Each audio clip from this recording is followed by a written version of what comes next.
Yeah, Betty White outlived her. Yeah, and by the way, I made this joke with a friend earlier. Like, seriously, Betty White, of all people, managed to make it to 99. I made the joke that she must have while they were on the set of Golden Girls, performed some kind of ritual to pour everyone's life force into Betty White. Well, you see, it's quite simple. Betty White has always remained an eligible bachelorette. She has stayed youthful by having sex with virgin men. Wasn't that the whole thing behind the Super Adventure Club in South Park? Well, they did it with an illegal group of people, but Yeah, they did it with very much a group of horrible people. Let's not get into mm, NAMBLA, though. Because well, unfortunately, the National Marlon Brando Lookalike Association has chosen to not sponsor this content. neither of us look like Marlon Brando, but okay. That's fair. That was kind of their response when I emailed them about them. Yeah. But then again, why was Mephisto in there? Because it's South Park. I mean, I guess they needed a sponsor. Look, South Park and The Simpsons will always be able to predict the future. I mean, sometimes you don't believe the futures they predict, but what can you do? They seem to be right. Mhm. So, yeah, Betty White managed to make it to age 99. And with that, well, congratulations to her. I mean, nobody would have expected that. I mean, I didn't even know she was still alive at this point. I haven't heard about her dying, and she's one of the few celebrities that I might actually somewhat care about if she dies, for no other reason than that means immortality is not possible.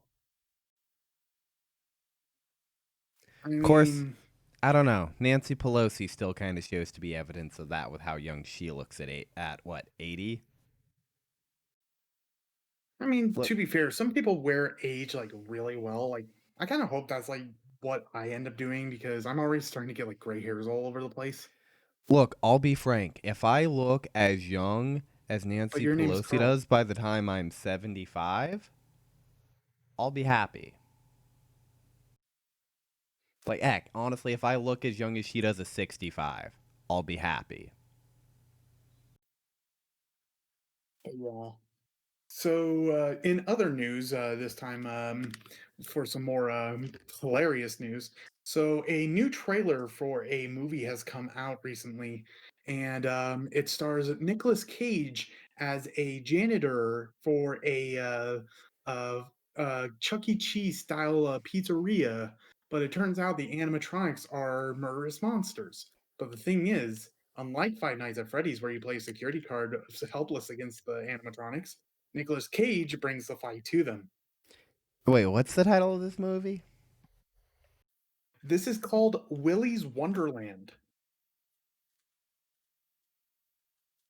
And Uh, yes, it is an actual movie. nice. When is that set to come out? Sometime in 2021. Right now it's in post production.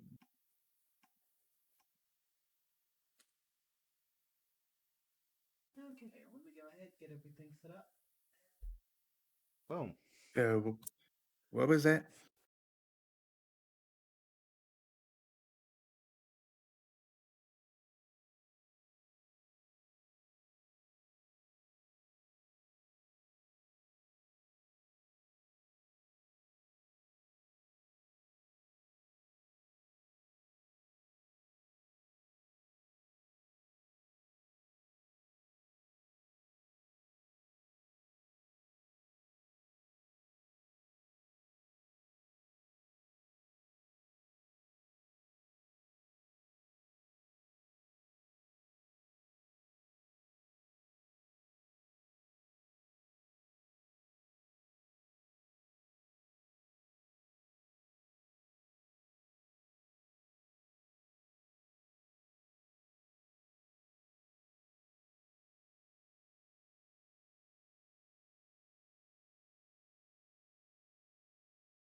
I would recommend it, though.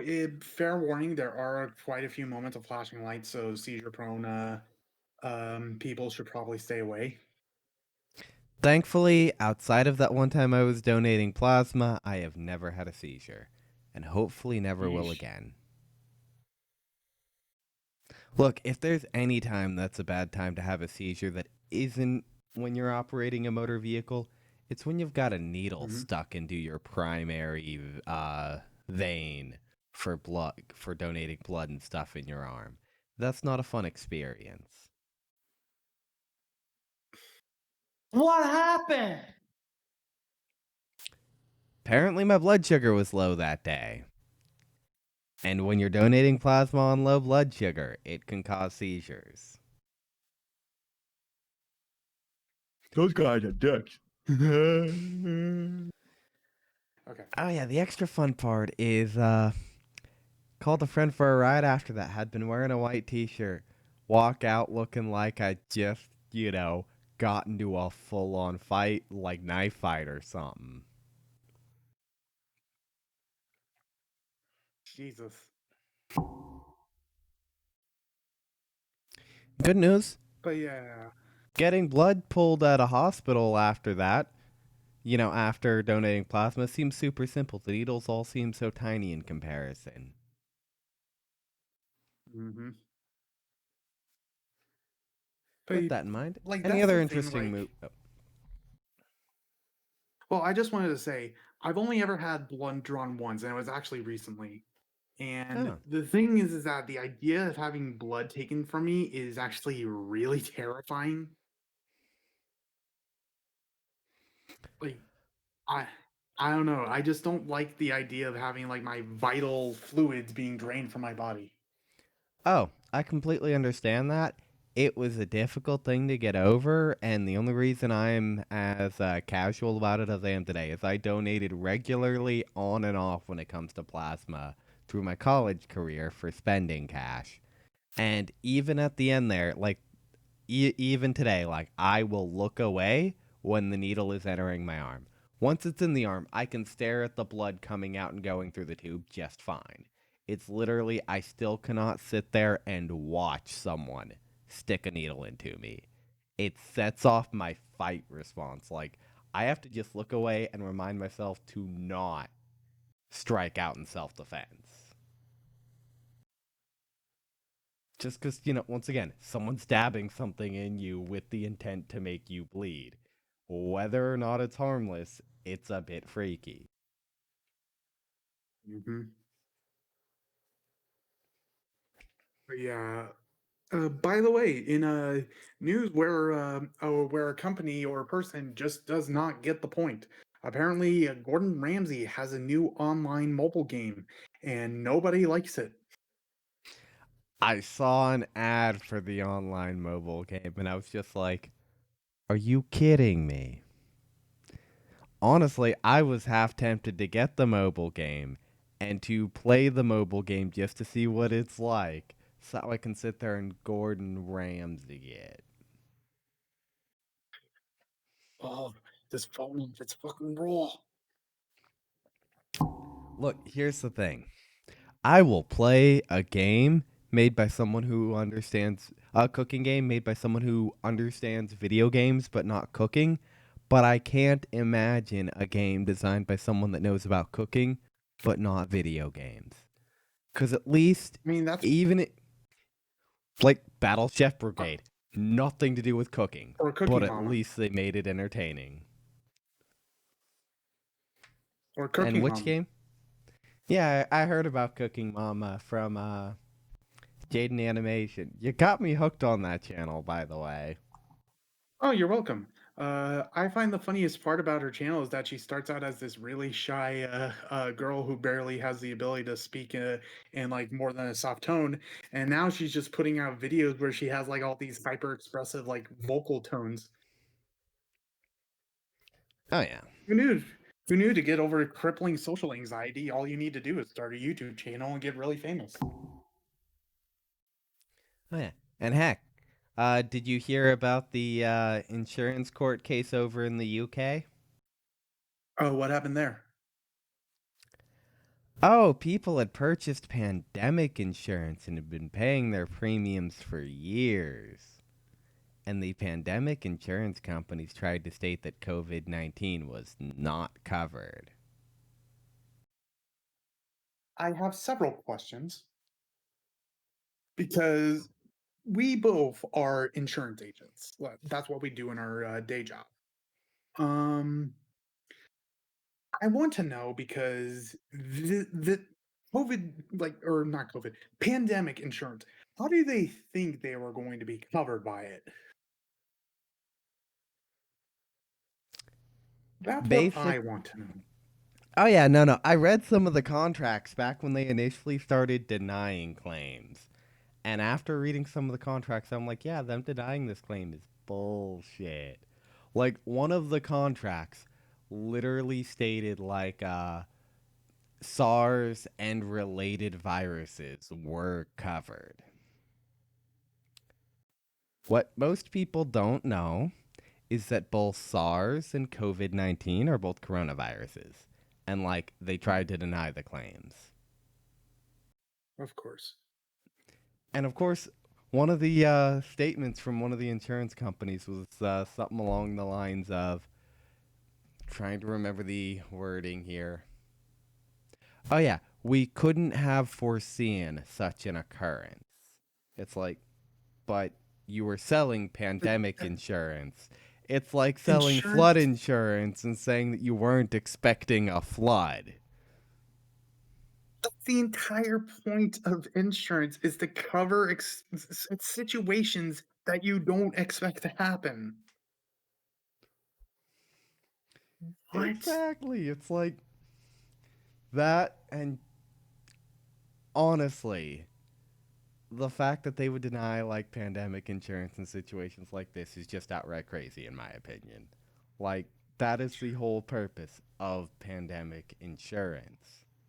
Like, I could understand if, let's say, a pandemic occurred as a result of a, act of war or something like that, like biowarfare. If something like that were to happen and they're like, well, our contract, like most insurance contracts, does state, hey, warfare is not covered, I could see that argument there. But COVID 19 is not an act of war, it's a standard pandemic. Well, Well, not only that, the fact that they're doing this means that this was a scam from the start. They weren't expecting something like this to happen. They were just taking people's money because it sounded good on paper. exactly. They thought they could convince people, and I mean, you know what? There's plenty that's happened in the last 20 years that might convince some business owner, especially like a smaller business owner, to consider pandemic insurance. Because here's the small fact: the thought of I was young at the time, but the thought of SARS scared the crap out of people. Hmm. This one happened when I was a bit older, but the thought of swine flu and Ebola both scared the crap out of people and had people stressing about potential like pandemics. And then making memes about Ugandan Knuckles. Uganda Knuckles, Ebola Chan. Do you remember Ebola Chan? They can turn anything into a Chan. Like, I literally saw Fax Machine Chan. Okay, I need to actually Google that one. Just make sure you don't have it on, like, the stream, just because you never know what's going to come up.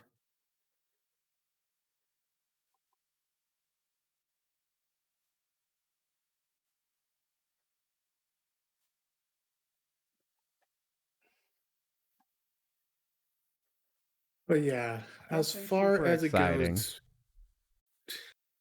what? Nothing too intriguing, honestly.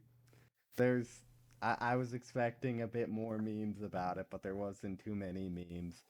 I'll be honest though, Uh, Google at first thought I wanted to Google fax machine near me, and in 2020 that's just a little bit sad. well, to be fair, I people like the people we work with.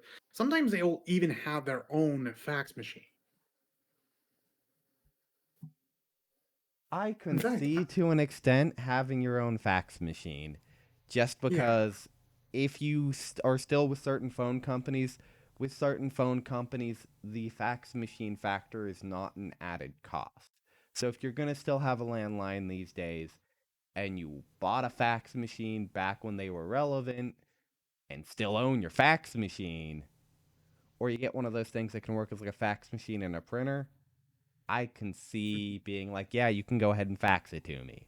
Just because, honestly, once again, if I had a landline at my house and I had a fax machine from like years ago, honestly, if you fax it to me, it means I don't have to download an email and then press Control P to go print it. Is that lazy? A little bit, yeah.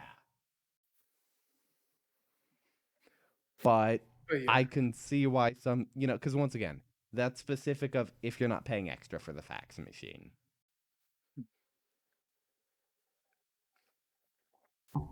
but yeah, pandemic insurance doesn't even want to pay out in the case of a pandemic. Oh yeah. Oh, so, some of the things that I've heard about like insurance company lawsuits have been fascinating. In fact, did you know that after 9/11 there was actually a lawsuit about the insurance payout? What happened? So, okay, one thing to keep in mind is it's not uncommon for a large building like that under insurance to be covered by two separate insurance companies, with like each of them Yeah. covering a portion of the property. So, what happened is there was an argument about whether one or two deductibles were owed in the situation of the Twin Towers collapsing. Well, to each insurance company. Both want to say, oh, yeah, no, you owe us two deductibles essentially for this total loss for our portion of the insurance. And the person took him to court.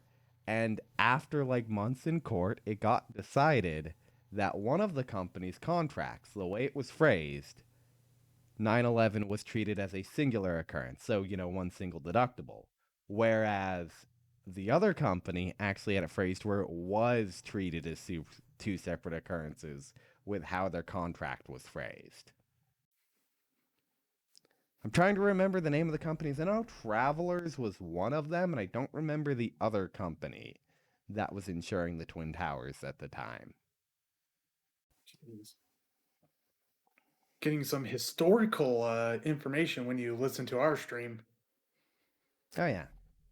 History, insurance, and apparently I almost said Ronald Reagan movies. Ronald Reagan is not. Johnny Cage ain't the right word either. How did Nicholas Johnny Cage Cage. fit into this? Nicholas Cage was the word I was looking for, yes. Because apparently I don't know the Granted, difference between Nicholas Cage and Ronald Reagan. Hey, you know what? Nicholas Cage for president 2024. let's not get into that. We don't want to fire enter our window. Look, I'll be Anyway, entirely honest. Look, if I ever heard he was running, I'd just be sitting there watching the show at that point because I'd know it'd be a shit show again.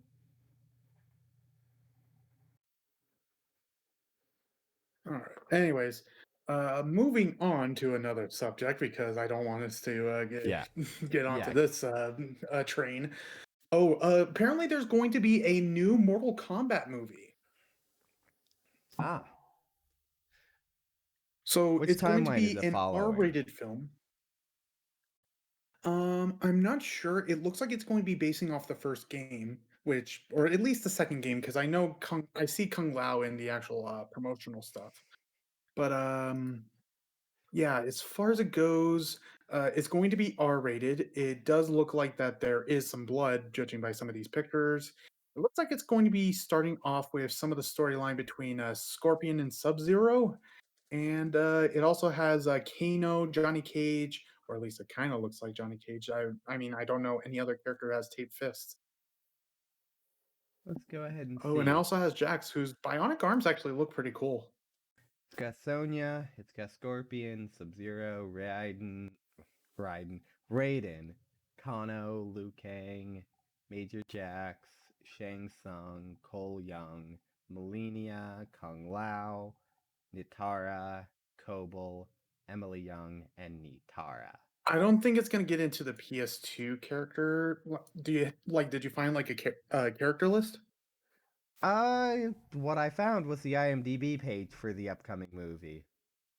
Oh wow, an IMDb. Let me look at that. Coming soon. Mortal. Release is April 16th, 2021. I gotta. Well, I'm definitely gonna need to watch that. But wow, they're gonna have Nitara in that. Nitara like never like got any kind of exposure aside from Mortal like the PS2 Mortal Kombat games, and even then it wasn't that much. Okay. Let's see. Yeah, Melina. I don't know who Cole Young is supposed to be. I guess some kind of a side character. Um, but yeah, Natara, Kung Lao, Cabal. Yeah, I guess they're just kind of doing a general Mortal Kombat story. I figured they would have like if they were going to reboot it and make it like a new movie, they would have just stuck to the Earthrealm tournament. Oh, yeah, it's definitely going to be interesting. Do you think that we're going to have a repeat of Mortal Kombat, the movie, the game? There wasn't a movie game for Mortal Kombat. You're thinking of Street Fighter. Am I? Yeah, there was Street Fighter, the movie, the game. That was the one that tried to rip off Mortal Kombat with the digitized actors. You know what? You might be right. Trust me, I know my nerd stuff.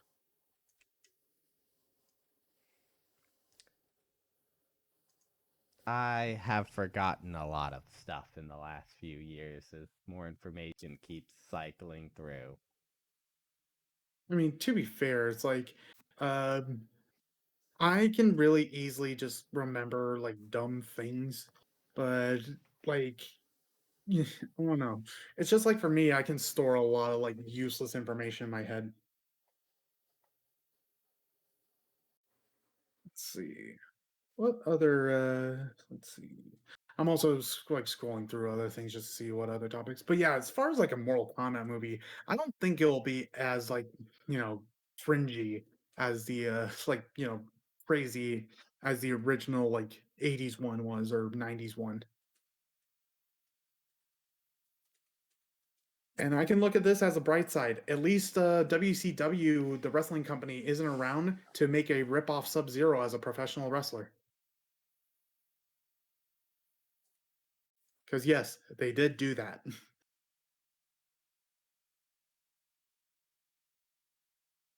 Oh, you still there? Yeah, I'm still Or here. you look? All right, sorry. It's just that you went quiet for a bit. Sorry about that. Was checking on something. Not a problem. But yeah, as far as it goes, um, the Mortal Kombat movie, like the original one, it was bad, but at least it was goofy enough to be fun. But you can't say the same for the sequel because the sequel had like no direction whatsoever.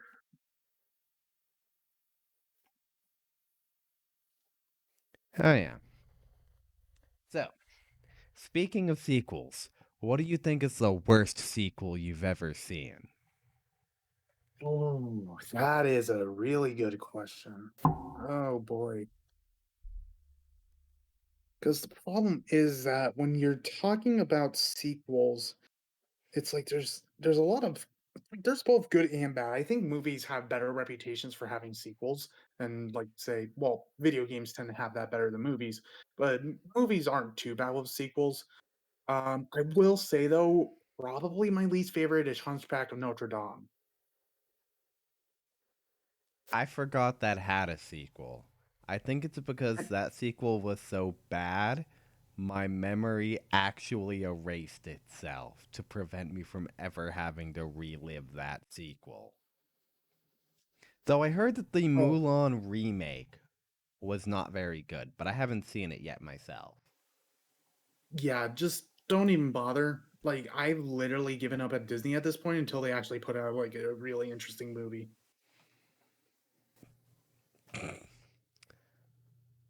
Like What it were your has to be thoughts on the interesting for Star the con. Wars movies? Okay, I saw episode 7. I thought it was good. I saw Rogue One. I thought that was good too. I did not even bother to watch anything else because I already got ruined by their reputation and I just didn't feel like watching them. I want to say it was episode 8 that I actually went and saw because a friend dragged me to theaters to see it back in the day. The second movie that they had done that wasn't Rogue One. Like the second like main franchise movie. And there was at one point where I just kind of lost it in the end because there was this scene that was pretty much utterly pointless where they go to this casino planet and the way everything goes through, it Yeah, literally that's episode does 8. not progress. Yeah, it does not progress the movie. To put it quite frank, I'm pretty. If memory serves, that scene was long enough that I could have gone, taken a shower, shaved, ate a light snack, came back, and not have missed anything important to the narrative. And at that point, when it comes to a movie, you're just fluffing for time to make it feature length to make it a feature length film.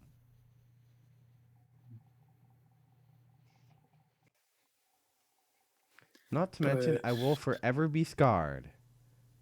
by Luke Skywalker just taking that alien cow, Oh, directly milking it on screen, and drinking it. okay, I actually had a friend say this once that he saw that scene and he thought it was a direct parallel to how Disney is sucking the teat of Star Wars. Yeah, Fryman, I forgot to tell you before we started through Discord. I'm sorry about that. I wound up telling you after we started. But yeah, it's like, I'll be honest with you, I saw that scene and I'm just like, I don't think I want to finish my popcorn now.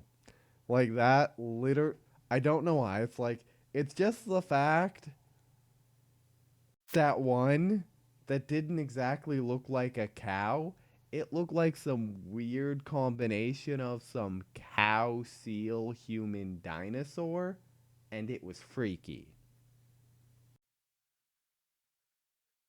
But but the but yeah, going back to the original question though, and the thing is that if you know me, you know that I also hate Maleficent, and I even hated Maleficent too. But the thing is that the reason why I hate Hunchback of Notre Dame 2 more is because at least Hunchback of Notre Dame 1 was actually a good movie. Like, there was actually a lot of good to that movie, so making a sequel that bad was actually just really bothersome to me. It's like, imagine if The Godfather 2 was actually The Godfather 3. And here's the sad part where I have to tell you that I've never seen the Godfather films, Chris. Okay, so imagine if Star Wars Episode 5 was actually Star Wars Episode 2,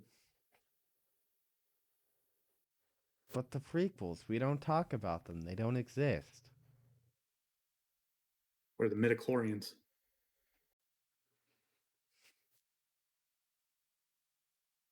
But yeah, what would you say is your least favorite sequel in that sense?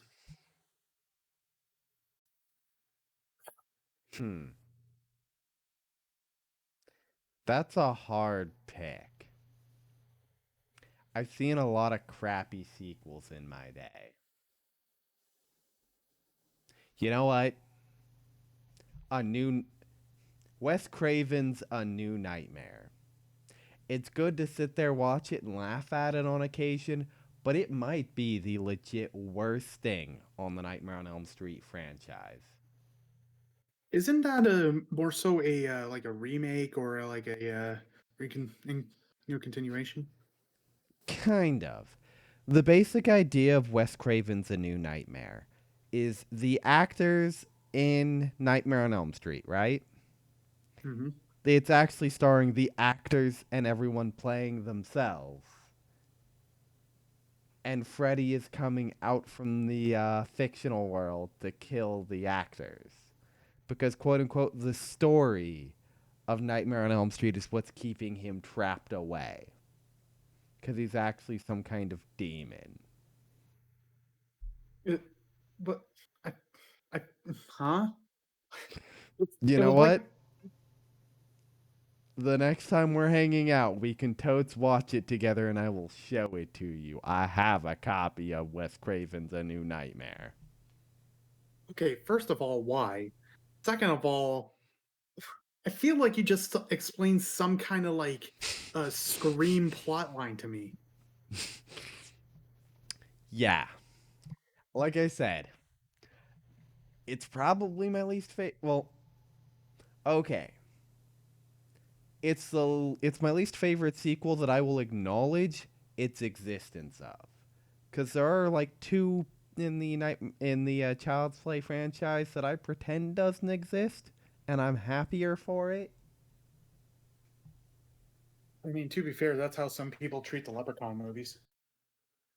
Okay, apparently according to Fryman, it's an idea that later got made into Scream. Okay, so that's why I drew the comparison to Scream.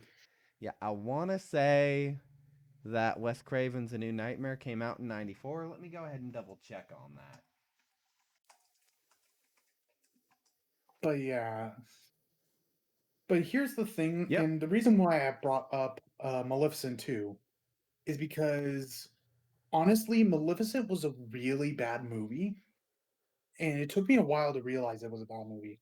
I had this lingering thought in my head while I was watching it, where it's like I was smiling because of how like cool some of the effects were, but then I realized, wait a minute, the story doesn't really make any sense, and oh my god, a lot of it just looks kind of ugly. And then after a while, it just stewed with me. It's like, oh my god, I just watched a bad movie. And then later on, when it came out with the sequel, I was so disappointed with the first Maleficent. I was like, oh my god, what are you going to do this time? And somehow it was actually even worse because they actually did try to treat it like the original, well, in some ways, the original story. But then they actually made some things a lot more worse and a lot more confusing. And I don't know. It's just that I hate Hunchback 2 more because of what came before it. But it's just like a close second would definitely be Maleficent 2. Oh. Because, and here's another thing that I should mention, that movie is titled incorrectly. Like, oh my god, it's titled so incorrectly. The only reason they titled it that way is because of something the original Maleficent said in the original Sleeping Beauty. Because the title of the movie isn't Maleficent 2, it's Maleficent, Mistress of All Evil. She's still an anti hero in this movie. She's not a villain.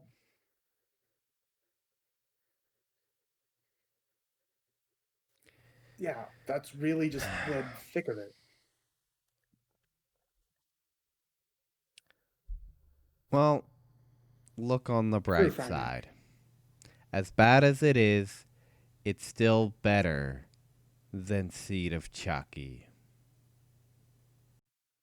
I mean, is it? Because I don't remember Seed of Chucky at all. But I can guarantee you, Maleficent 2 is bad. Oh yeah, no. Let me put it this way: you have Bride of Chucky and Seed of Chucky to thank. That Curse of Chucky was a direct to DVD movie instead of hitting the big screen. It literally wound up killing one of the biggest franchises in slasher films.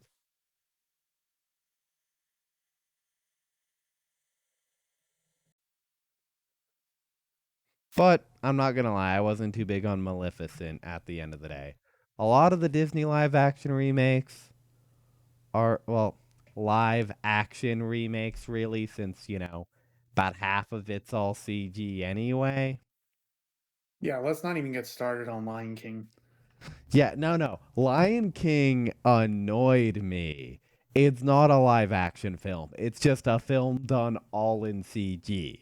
They're just trying to be. Like that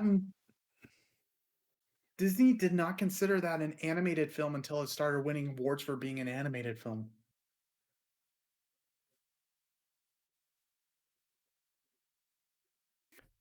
And it's just like, here's the thing with these live action remakes. Okay, so let's start with technically the first one. Yeah, quote unquote live action. Let's start with like the first big one, and I'm not counting 101, 101 Dalmatians. That's technically separate, kind of its own thing. But the thing is that when you start with the first one, which was Alice in Wonderland, I have no clue what they were trying to go for with that movie. I feel like they were trying to capture the madness, but there were too many rules with it that it just didn't really work for it. But to be fair, it was a decent enough movie because it had a lot of interesting effects and stuff. Then we started getting more. Cinderella was boring, like it was just Cinderella. Maleficent was bad. Then they started coming out with the ones that had the animals in them, Dumbo, Lion King, and it's just like at that point I just realized they're not trying to make good like they're not putting any heart into these movies. And I know big corporation, that stereotype and all. But the thing is like at least they could pretend that they were putting soul into their movies. But then it's just like, wow, they really dropped the ball with the live action movies. Like seriously, I saw more soul out of High School Musical than I saw with these live action remakes. And I'm surprised you saw High School Musical. Yeah, well, I Now, was young at the time. My sister was older, and I didn't have a choice. that's fair. Now, with that in mind, Fryman does bring up an idea for you. At least for now, No, I there's already no saw that. live action of Hunchback. Can you imagine? Oof. They they would either go all in on like the you know Catholic Church being bad, or they would just completely built, but they'll actually pull what I call a Kingdom Hearts Dream Drop distance on it, and they would actually like completely take that part out of the story. And either way, that would just be bad. Oh yeah, it's gonna be an interesting thing. Look on the bright side, they're not touching. Hopefully, they don't touch Hunchback. Hopefully, they don't touch some other golden ones like Aristocats. I think Aristocats was Disney, right? Well, the thing is, Aristocats was Disney, but Aristocats is just bad, so it doesn't really matter if they touch that. But the thing is that they wouldn't even need to because that movie's mostly animals, anyways. They would just be putting out another Lion King at that point. But I am glad to hear they're at least acknowledging it that that's an animated film, since it's none of it is like they bend that rule a little bit, quote unquote, calling Jungle Book live action, but they actually have live actors interacting with the CG, so I can sit there and accept that as a live action film. But to try to call the lion to have ever called Lion King live action is just sitting there lying to the audience. Mm-hmm. And it's like, here's the thing: if they wanted to do these live action remakes, they should have been doing them with like other movies. Like they shouldn't have been doing them with their most popular catalog because at this point you can't replace your most popular catalog. You can replace Aladdin all you want, but there's only one Robin Williams, and no, Will Smith is not an equal substitute.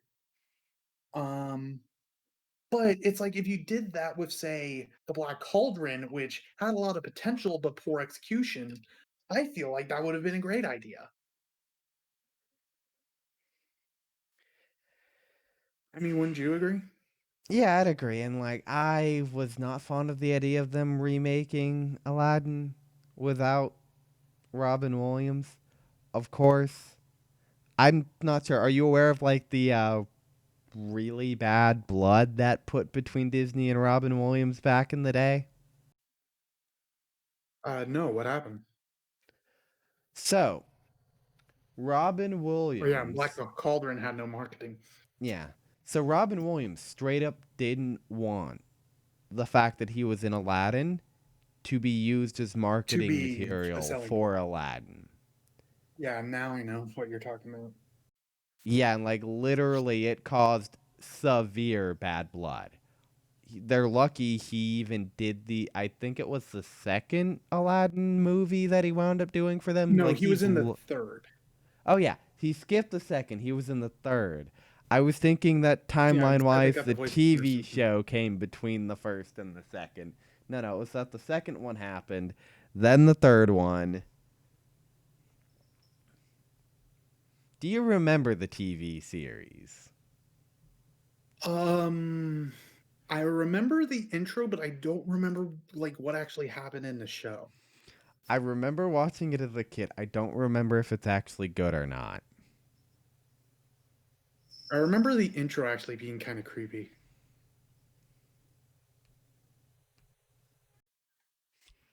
So,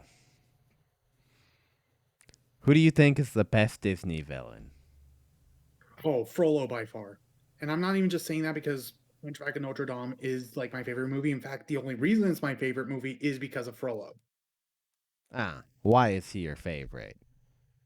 Because he does everything you want a villain to do. He attacks innocent people. He justifies his own actions, even though nobody else will justify them in their eyes.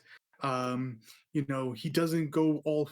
He still manages to like compose himself and still act like sinister. But then he does have moments where like he'll actually raise his voice and he'll sneer and he'll make these faces. He's just a wicked villain. Sorry, I can't gush about Frollo enough. It's okay. He is a good villain.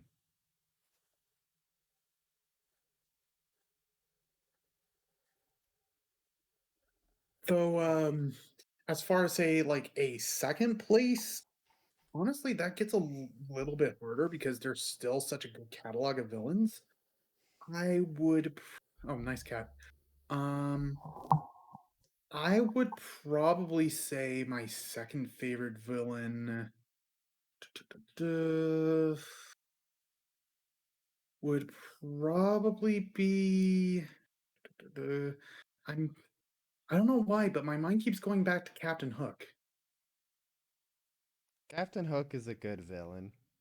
He's an entertaining villain. And see, that's where it's kind of funny with where Disney has had the dichotomy, where it's just like you had like one villain who was super serious and like very dark, and his motives were all sorts of just messed up. But then you have a villain on the other end of the spectrum who is all but goofy, but still like did like a really bad things. Like in the first scene you see him, he shoots one of his crewmates.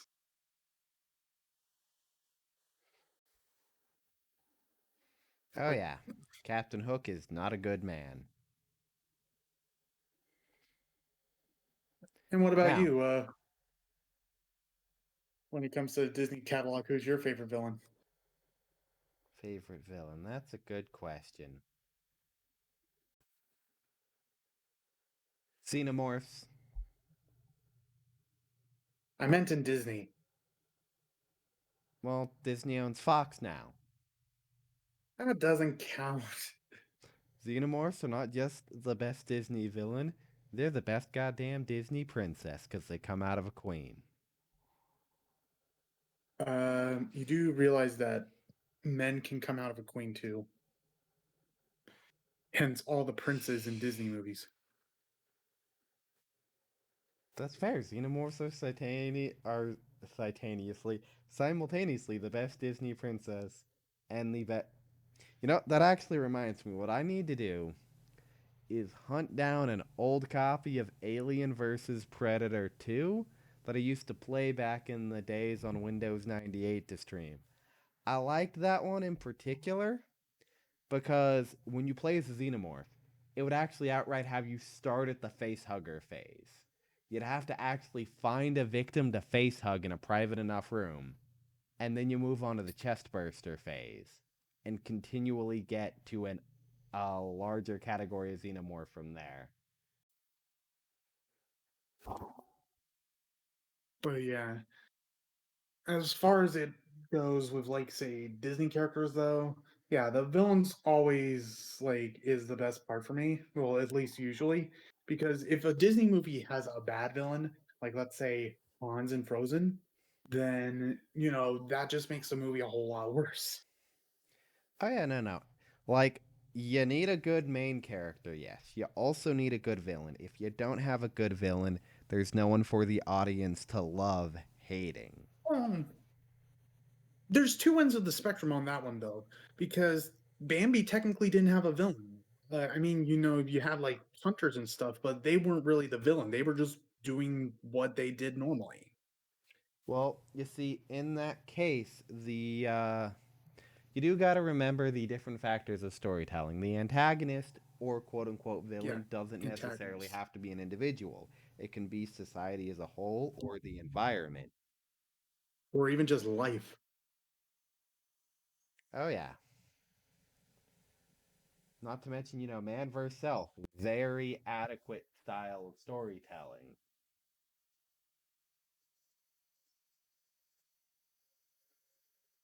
And of course, there's always the very popular man versus machine,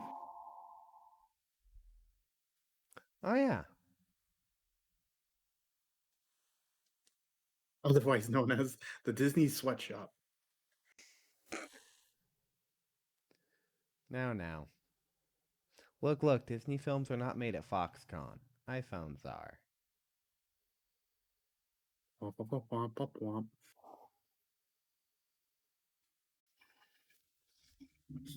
So, moseying on down the stream. So, to get into some weirder topics, so I brought this up with you a little earlier, and you know, what was that? Oh, I get it. So, in this case, in our latest news story, um, it appears that the CEO and magnate of Sweet and Low, Donald Tober, leapt to his death from a New York City apartment back a couple of days ago, and apparently he was suffering from Parkinson's disease. So very sad, and we do wish for the best for him and his family. But yeah, very strange news piece to kind of come out, given Yeah. just all sorts of recent events. And yes, this is the end of some news with the Scarlet Show. Okay, you can stop that Yeah. music now. Oh, what music? Oh, oh, I'm dumb. I just heard music on my side. It was some kind of like news report music, and it was just the Fox Oh. Business website. I thought you were playing like music or No. something. No, no, I don't have any sound effects set up on stream just yet.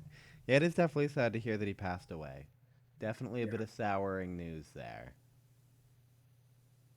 but it's just like it's one of those things. It's like, wait, how did this happen? How did we get to this point?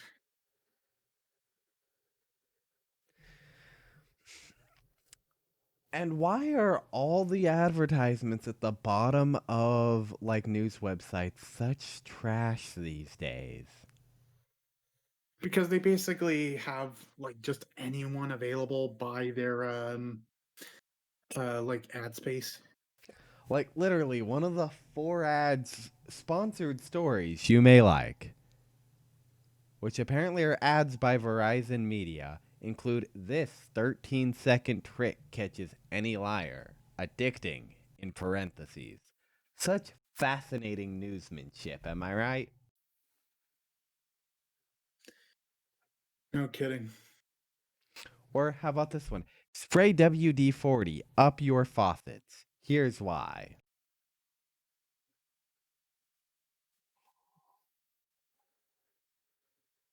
Yeah, that's a very weird news piece. Yeah, news headlines are just all sorts of weird. Like, they're not even news headlines 9 times out of 10. They're just weird little, like, blog sites that buy ads. Yeah, when did this turn into BuzzFeed?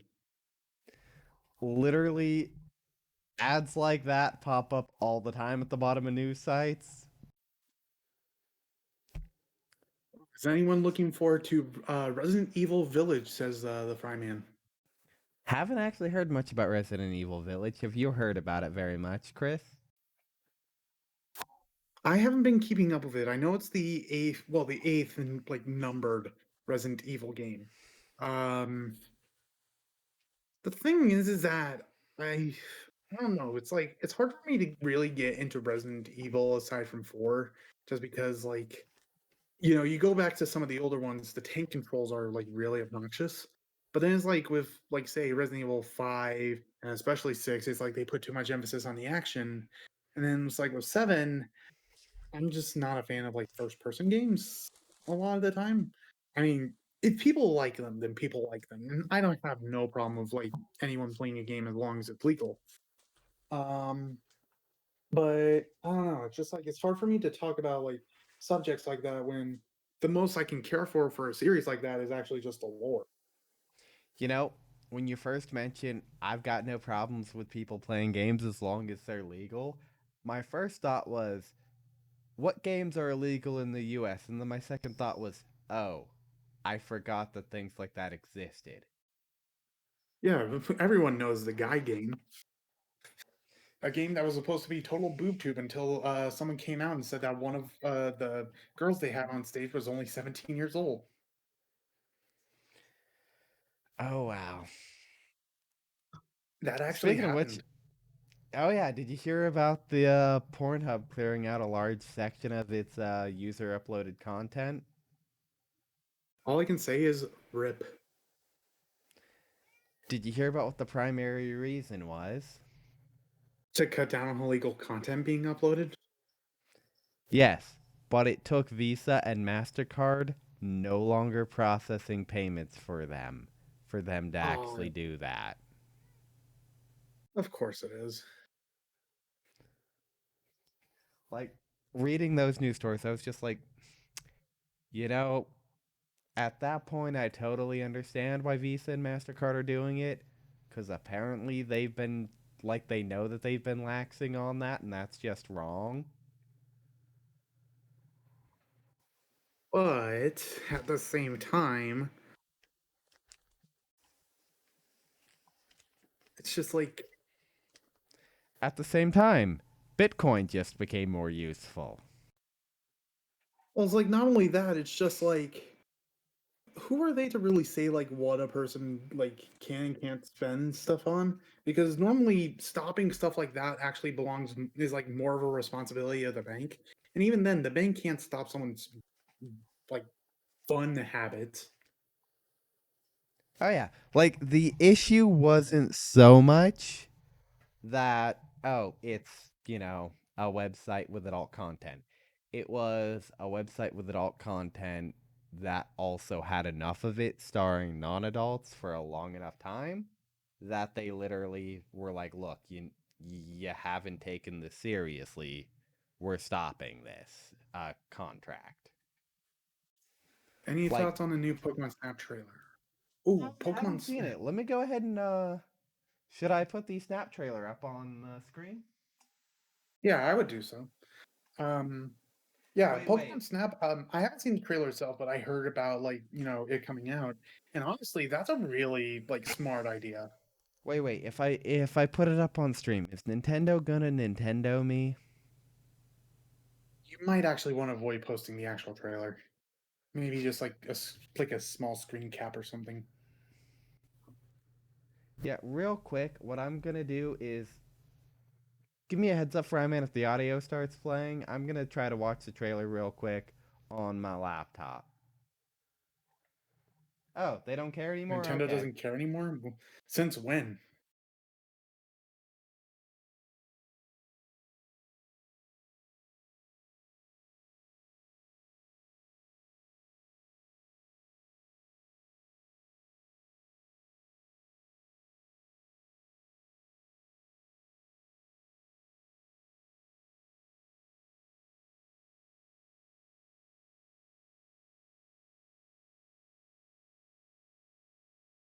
I think you have to do like an audio output capture for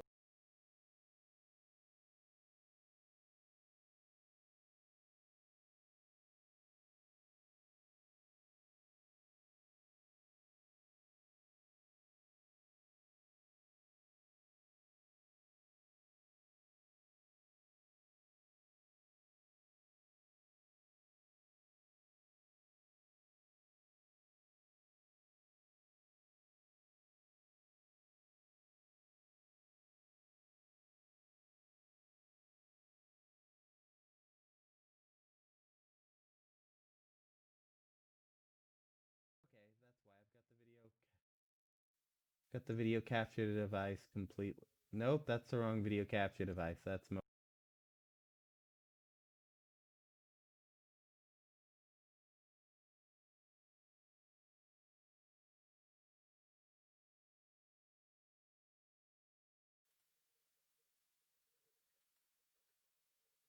okay.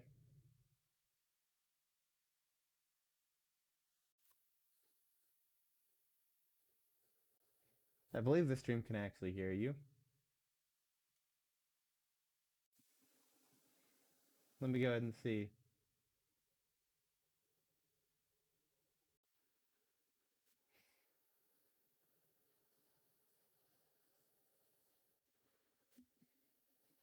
Wait a second. Hold on.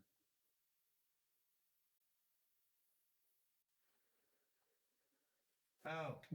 Jaywitz. Yeah. So I haven't added your audio to the stream that shows what's on my laptop, so I'll have to get that fixed for next time. Just added the audio output capture again. Just set the audio output capture to your um, RTX voice. I will get that fixed up in a moment. However, I did look through the trailer. It looks interesting enough for whenever I bother to get a Switch.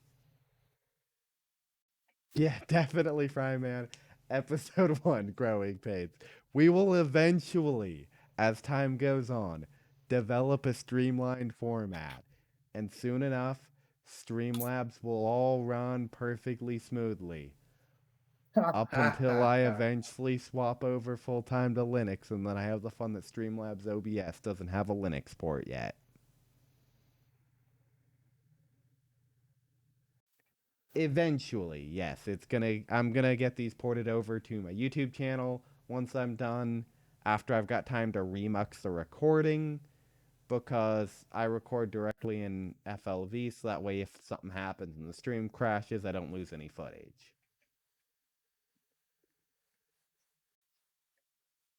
What's that, Snowball? Are you wanting to be on camera a little bit too? Other kitty. There we go. But yeah. So, have you had a chance to watch through the trailer yet? Can they hear me now? Yes, they can hear you now.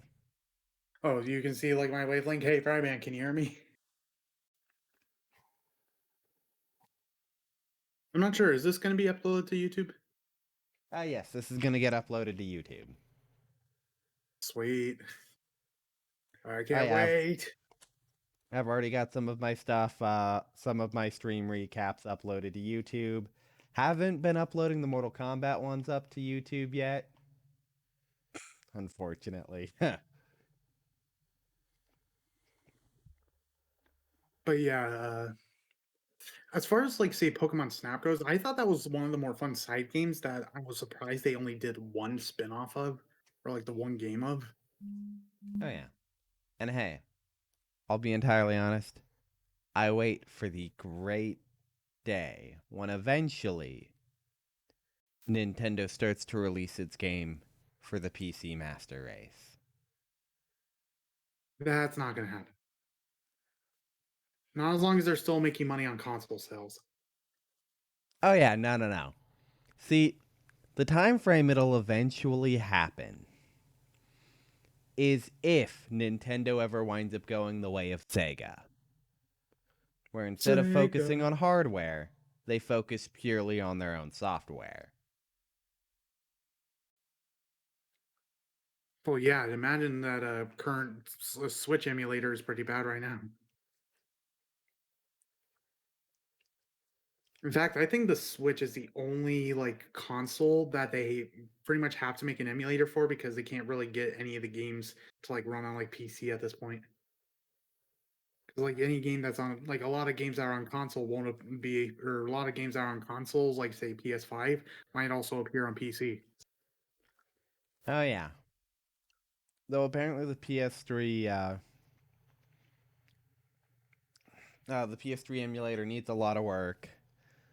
Now, theoretically, uh theoretically the Switch console, if a Switch emulator becomes a thing, might actually be easier than a PS3 emulator just because the cell architecture of the PS3 was so unique in of itself.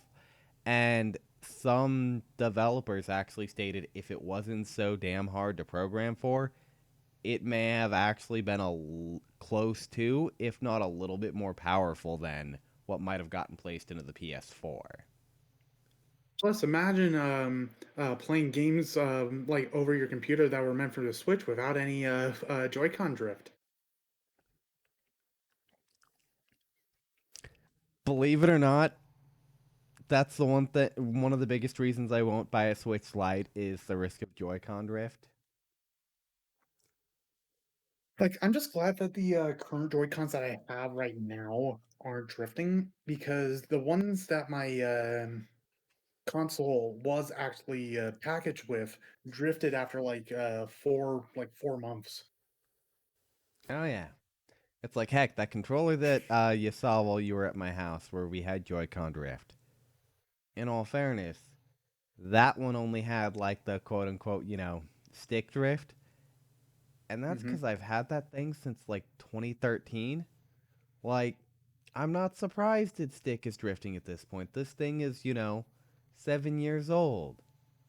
And it was like a cheap $20 controller. It wasn't even an expensive controller at the time. Because, you saw it was some random third party controller. Hmm. But Speaking of which, what I need to do at some point is get something that'll let me use my Dreamcast controllers on my PC to see if I can get those working decently for some games at some point. honestly, I've never held a Dreamcast controller, but it always looks so awkward to hold. It kind of is, but you get used to it. I mean, the N64 controller was a bit awkward too. Yeah, but then you realize that, oh hey, I just need to hold this like middle like stick and then just worry about A and B. Yeah. Like, it was an interesting controller design. I'm not surprised they dropped it for the once the GameCube came around. Oh, Oh, speaking of which, oh. What's up? uh, did you hear that the PS5 controllers are supposedly going to have basically HD rumble? I'm not sure how that matters. I don't know. What is It that even supposed to mean? supposedly the haptic feedback on the PS5 controller is going to be super good. Hmm. Well, here's my thing when it comes to like features like that, and it's basically the problem I have with like smartphones. Is like, yeah, that's a neat idea, but at some point, like, what starts becoming like just impractical to put on a controller? Because it's like, you're adding this like HD rumble. You're going to probably have a lot of like different features on it. Like at least with the PS4 controllers as they stand right now, like they don't have much in terms of gimmicks except for that touchpad, which to be fair, most games don't even use. I think the only game I can think of that actually even uses the little touchpad was Until Dawn. And it's just like, you know, out, like that was the whole thing about like the 3DS. It's like the whole 3D feature nobody used, and then when they released a 2DS, it was just like, well, it's just basically a normal handheld again. Yeah. It's one of the only few consoles that got sold around a gimmick that made it huge prior to the Switch was the Wii. And Like, even and then, honestly, the Wii was a really smart idea in my humble opinion, as a professional critic. But the thing was is that while the Wii took Nintendo out of the like hardcore market, honestly, I think that was a better move for them than trying to stick around in the hardcore market because them trying to stick around led to some of the lowest sales they've ever had when it came to the GameCube. Look, Nintendo, for a lot of its consoles, makes decisions that, in one way, shape, or form, causes a restrictive flaw in their console for most generations. Like, even the N64, don't get me wrong, the N64 was great. The N64, if memory serves, might have actually been the most powerful hardware wise of the main consoles that were released at the time. The problem, it didn't Graphically, yeah. have a disk drive. It was cartridge based, which limits the size of the game. So they weren't able to take full utilization that they would have if it had ran with a disk drive like they did with the PS1 at the time. Which is That ironic considering the fact that the Switch is now cartridge based. well, do keep in mind, the cartridges have gone a long way in the last several Hmm. years. Like it used to be that seven. You know what was the size on a CD? 720 or 780 megs? Something like that. Let me And that go was ahead like and the kind of the thing though, it's like at the time because it's like I remember, especially with like even the Atari Jaguar, it's like it was 64 bits, but it was cartridge based. So the cartridges were capable of more advanced graphics. But the thing is that with the PlayStation, the original one, because it was running off a disk and it was 32-bit, they had better sounding audio because you compare like, and they even had the ability to have like video on their disc. So it's like you compare the PlayStation 1 version of Tony Hawk's Pro Skater to the Nintendo 64 version. The Nintendo 64 version looks a lot better, or at least in some aspects.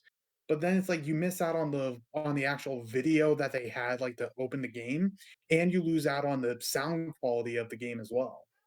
oh yeah. I'm like, let's face it. It is not uncommon in a console generation for the console itself to be a loss leader for the manufacturers, to be basically Mhm. sold at cost or less than cost. Like, believe it or not, like that's kind of where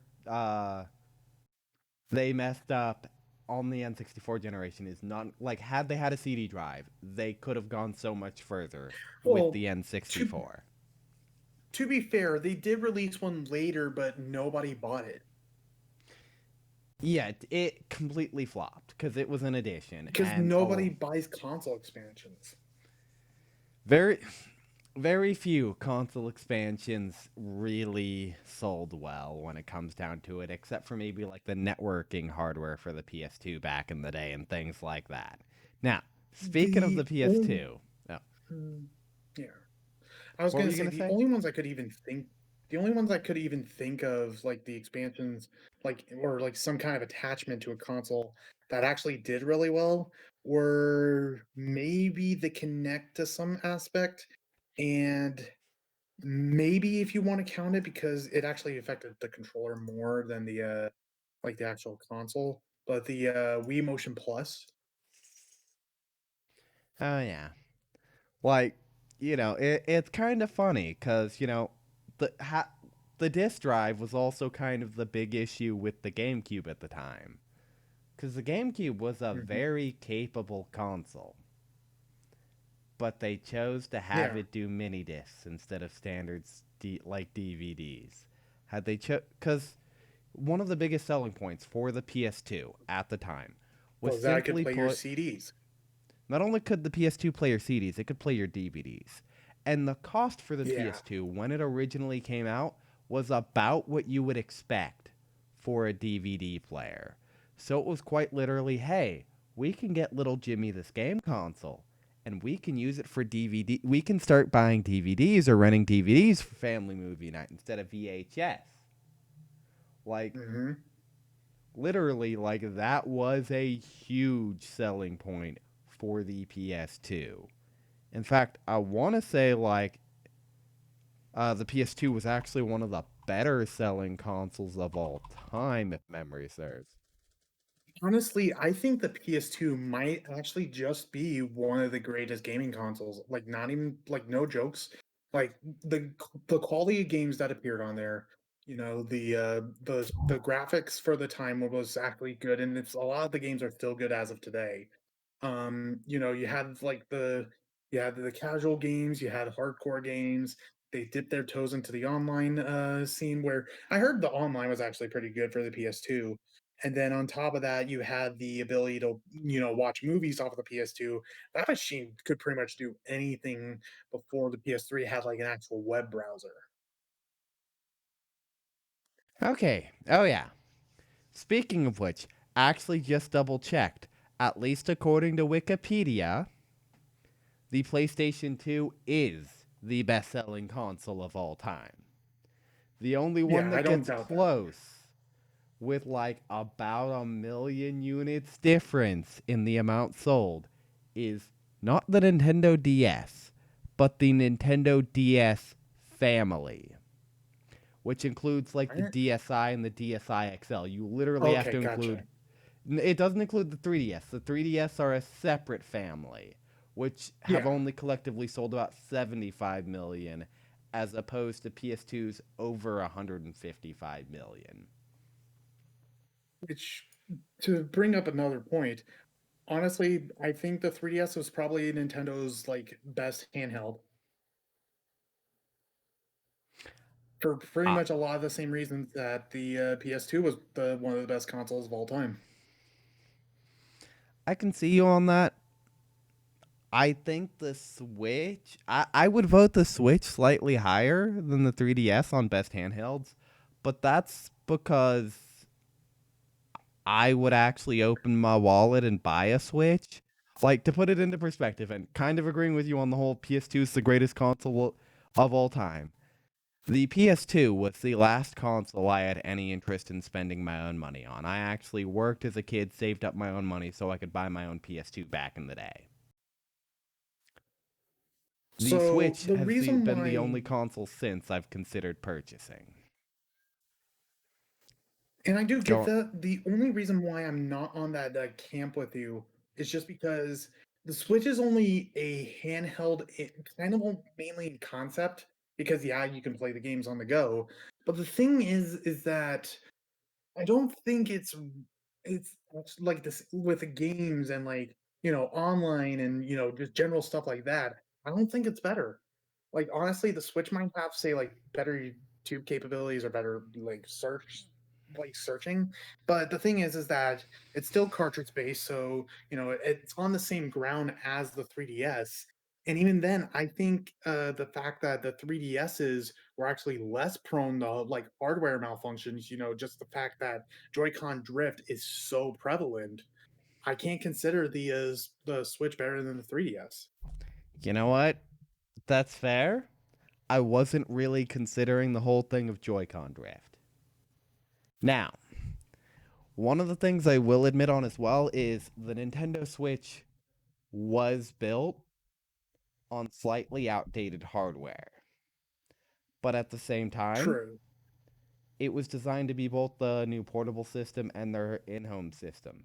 It's not like the Xbox One and PS4 were built on very good hardware to begin with. Because that's the one thing about those two consoles that a lot of people tend to have forgotten about. It's amazing what they did with the hardware that they put into those systems. But the AMD Jaguar cores that they used for like the CPU and everything on those systems, those were meant to be like for low powered tablets. Like not even like high end tablets. Like it's designed for economy low powered devices. Basically,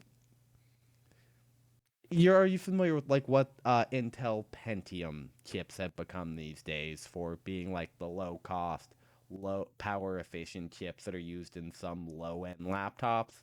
That was the design for the Jaguar cores at the time, which is actually why I'm super Gotcha. excited for the hardware that they've got in the new consoles, because that means we're going to get better PC games out of it as well. Because the AMD Ryzen cores will blow that shit out of the water any day of the week. Well, the thing is that I feel like that never really like I don't own an Xbox. I'm just a lot of the games on Xbox just don't interest me. But the thing is that I do own a PS4 and I do own the Pro version, which has the 1 terabyte memory. Now, from my experience in terms of say like online play and game performance and stuff like that, I had never really had a problem except for when my internet was bad. And the thing was is that as far as it goes for like I don't know, it's just like I feel like what you're saying might be true, but I feel like the only place it actually affects the PS4 is the PlayStation Store because I don't know why that thing is just the pluggiest thing ever. Oh yeah, it's like now do keep in mind is they definitely did well with the hardware they had, but at the same time, do keep in mind a lot of game manufacturers do the console first, then they go ahead and do their PC ports of the console games. So they will limit how good a place it could wind up limiting how good the PC versions look based on what the console hardware is at the time. And to put it into perspective, in the early days, before they really fucking streamlined some of the programming for it, they struggled to play shit at 1080p. Like, a lot of games wouldn't run at like 1080p at the beginning.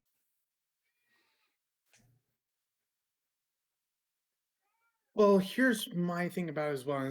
Mm, okay, I do think it is a fair argument to say, like, it's bad when like some games can't perform at like the optimal settings because it's like, how do you even get a game to that point?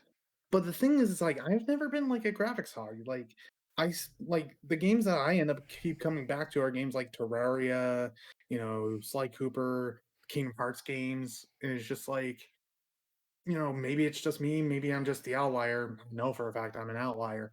But it's just like I would rather have games go back in terms of graphics back to like PS2 games if it meant we could get more out of those games in terms of like say, graph or not graphics, of course, in terms of like say mechanics and features and all sorts of stuff like that. Oh yeah, and like I agree with you on that as well.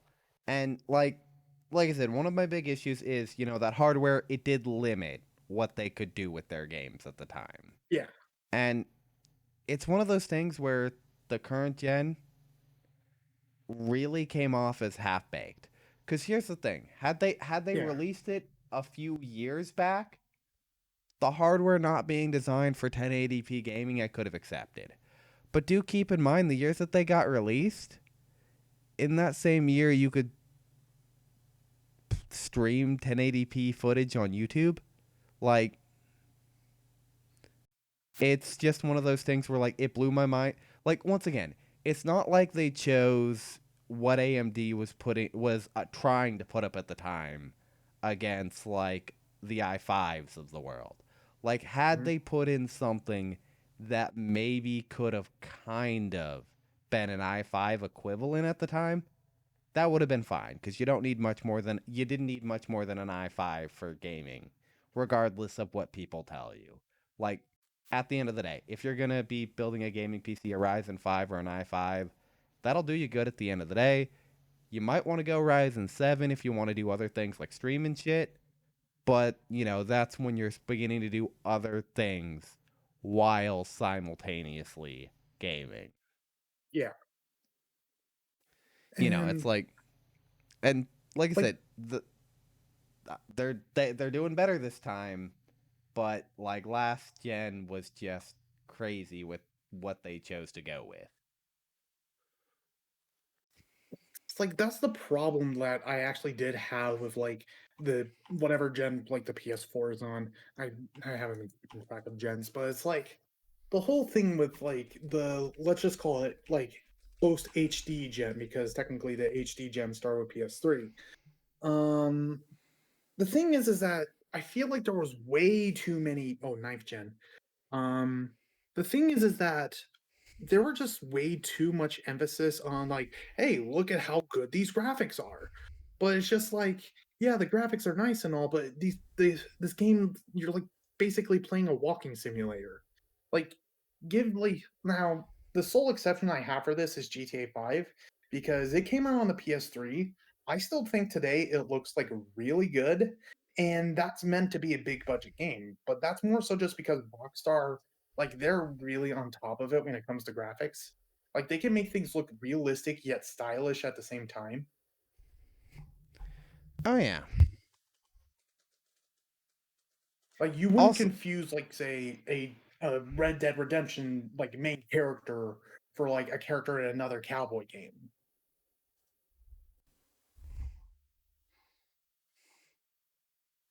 or at least I would say so. There's not that many cowboy games, which is oh sad. yeah.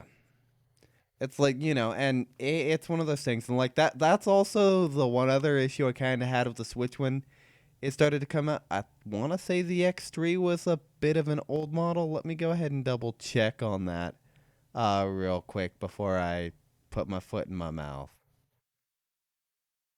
And you do. You have to put your foot in your mouth on stream.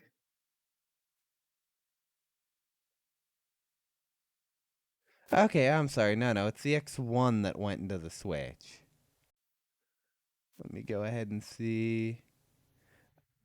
Okay, yeah, looks like they hadn't released the Tegra X2 at the time yet for it. But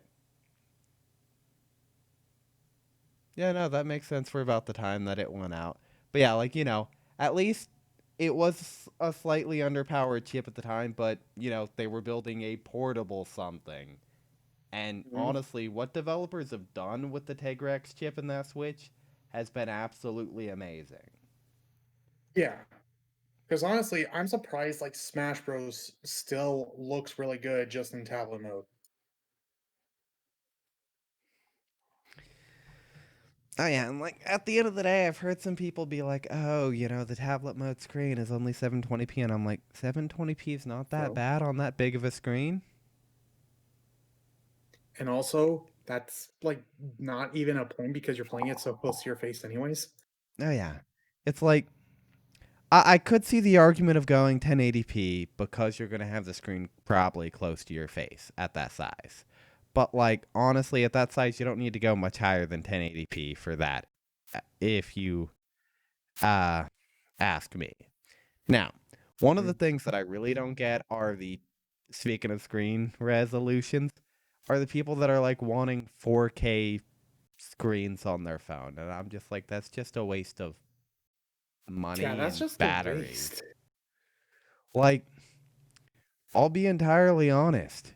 You don't really even need to get above 1440p unless your screen's at least getting bigger than 15 inches. Like once you get bigger than 15 inches, like I've taken a look at them, I can see going 4K. I personally am still kind of in the 1080p realm here, but I'm also one of those gamers. I will take a higher frame per second rating with my 144 hertz monitor over better graphics at the end of the day. Yeah. Still, one of the things I hate most about some games when they get ported from console to PC is when they have the frames capped at like 30 or 60. Most of them are thankfully capped at 60 these days, but I still get the occasional game where in its programming it was capped at like 30 frames a second, and I'm just like, why would you do that to me? Whose man's is this? Whose man's? Jesus. And then it's just like the thing is like at that point with resolutions reaching 4K, like there's some people who can't tell the difference. I for one like can't really tell the difference half of the time when it comes to certain revolution resolutions. But I do agree that having something that looks better is sometimes better than having things that look like pixels. Oh yeah. But there comes to a point where it's like we're gonna have games that basically don't look any different from real life. It's like at what point is there like no more room for graphical evolution? See, it's at the time where they think, oh yeah, there's no more room for graphical evolution, that we start to get different technology start to come in to improve graphics in one way, shape, or form. We're actually kind of going through this right now with the whole real time ray tracing thing. That, I'll be honest, I'm gonna wait out a bit before I get behind it. Like, I knew the RTX 20 series was gonna be a shit show from the Hmm. get go. So I'm like, I'm gonna wait till at least Gen 2 on that. Because I remembered what happened with physics back in the day. Uh, with NVIDIA cards. So physics was a technology that NVIDIA was putting into place basically for handling the physics of a world through the graphics card for better performance. And it originally was a shit show and now works really well. Like, Hmm. unfortunately, at the end of the day, I'll be honest, NVIDIA, when it comes to gaming and a few other things on Windows at least, has the superior graphics cards, even if you can get the same frames per second right now with AMD, just because there are some other issues that, well, there's some software that I just, at this point, will not go without. And I would have to go without if I ever went AMD on my graphics card, such as RTX Voice. Like, Hmm. until AMD comes out with a good alternative to RTX Voice, and I'll be honest, that's going to be hard to beat because RTX is still in fucking beta. Like, in fact, actually, I'm not even sure it was a beta release that I have installed. It might be an alpha release. But, like, right from the get go, it worked as amazing as it did. And I was able, like, as I mentioned to you, I had to pull the same bullshit you did because I'm running a 10 series card. So it's all running on the CUDA core fallback. I can't imagine how great it actually works if you actually have an RTX card. Gotcha. But yeah, as far as like say game graphics go, I would have actually and the YouTuber Ross Scott, Accursed Farms, he kind of opened my eyes to this. It's like I would have actually preferred if like some of these like graphical upgrades were being applied to some older games to make them look better. Because then, even from like say a marketing standpoint, they could market, "Hey, you see this like really popular game that hasn't like been remastered? Well, now with our software, you can make them look like they're brand new." Oh, yeah, like, I would actually like to see. Now, theoretically, if the game gets an update that allows for it, there is some things that can be placed on games to allow for it to get better clarity. The only problem is for some of the very old games, like the original Half-Life, for example, it doesn't have like the anti-stropic filtering and shit like that that you can apply with NVIDIA cards to make graphics look absolutely amazing on some older Mhm. games. Yeah, it's like that software just didn't exist back then, so it never got programmed into a lot of the older games, unfortunately. Like, Well, if my those thing with things were to that get though is modded in, that'd be great. that maybe as like a counterpoint though, I've seen like the Super Mario 64 HD like mod, and it's like they're still using like the six Super Mario 64 like basis, but they're like upgrading Mario's model, they're upgrading like the models in the game. I don't think it's truly impossible for a game like Half-Life to have something like that. And in fact, like I isn't Black Mesa like that like Yes. uh Now, Black Mesa is an HD remake of it. That, honestly, love goes out to Valve, because Valve did not make this. Do keep in mind, mhm, Valve, the makers of Steam, also made Half Life back in the day. And someone went and remade the original Half Life, and it's like, can we sell this on Steam? And Valve was just like, sure, why not? yeah, and to be fair, I like it when like game companies do that as well. It's like they realize that these modders are like really talented, they're really good. Let's actually, either bring them on our team or allow them to sell them on our market. Like that's what Sega did with Sonic Mania. They saw Christian Whitehead and his team. They saw how good of like him a modder he was, so they let him work on the next big Sonic game. Did I ever tell you about one of my all-time favorite products I've ever seen Sega release? I wouldn't use it in the modern era, but it was totes awesome of a concept back in the day. Sega actually made a graphics card for computers. Did I ever tell you about that, Chris? Oh no, that sounds amazing actually. So, I want to say it was back in the days of the Sega Genesis. Let me go ahead and double check that real quick. Sega graphics card PC. Because honestly, in terms of technology, I think Sega was really kind of forward thinking with a lot of their technology. Because it's like they had like the add-ons like the Sega CD and the 32X, and those weren't really that good. But then it's like they had like a way to connect your console to the internet. They had a way to download like content from the internet to like have you play games like on your console from the internet. They just had a lot of cool things. It's just that nobody seems to remember them because they were either really niche services or they were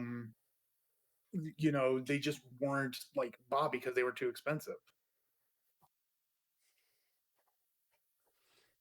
And that's just really kind of the shame as to why Sega's no longer in the hardware market. I feel like if they were allowed to keep going, they could have released some really good pieces of hardware. Okay, so there we go, there we go. Okay, I slightly misspoke. It wasn't the Genesis, it was the Sega Saturn console that the Yeah, graphics that chip sounds was more accurate. originally designed for. So, this GPU was the NV1, produced by NVIDIA. Now, do you remember what was kind of special about the graphics for the Sega Saturn as opposed to PC graphics at the time, Chris? No, because I never really had a Saturn or Okay, so most of the time back in the day, PC graphics card and a lot of graphics cards at the time were based on triangle based rendering. It's why things look It's why Link looked the way he did in N6 on the N64.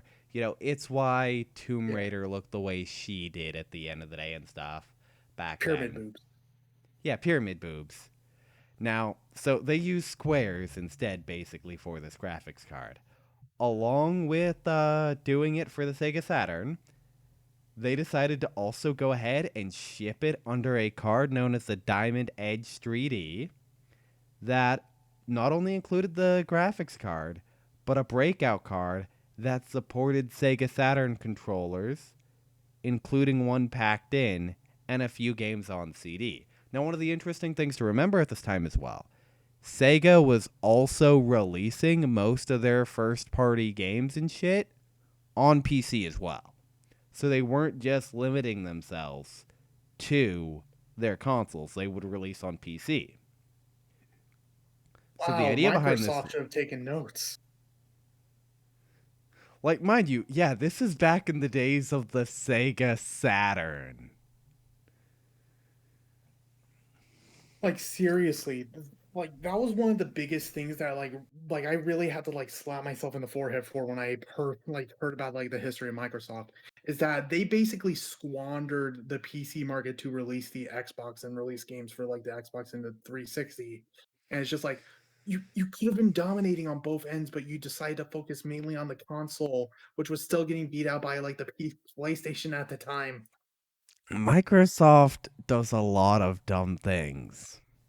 Like, I already told you earlier today about the stupidity of file transfers in Windows Explorer and how they know that multi threading file transfers can be useful, and they implement it in a command line interface instead of adding it as an aspect of dragging and dropping files in File Explorer.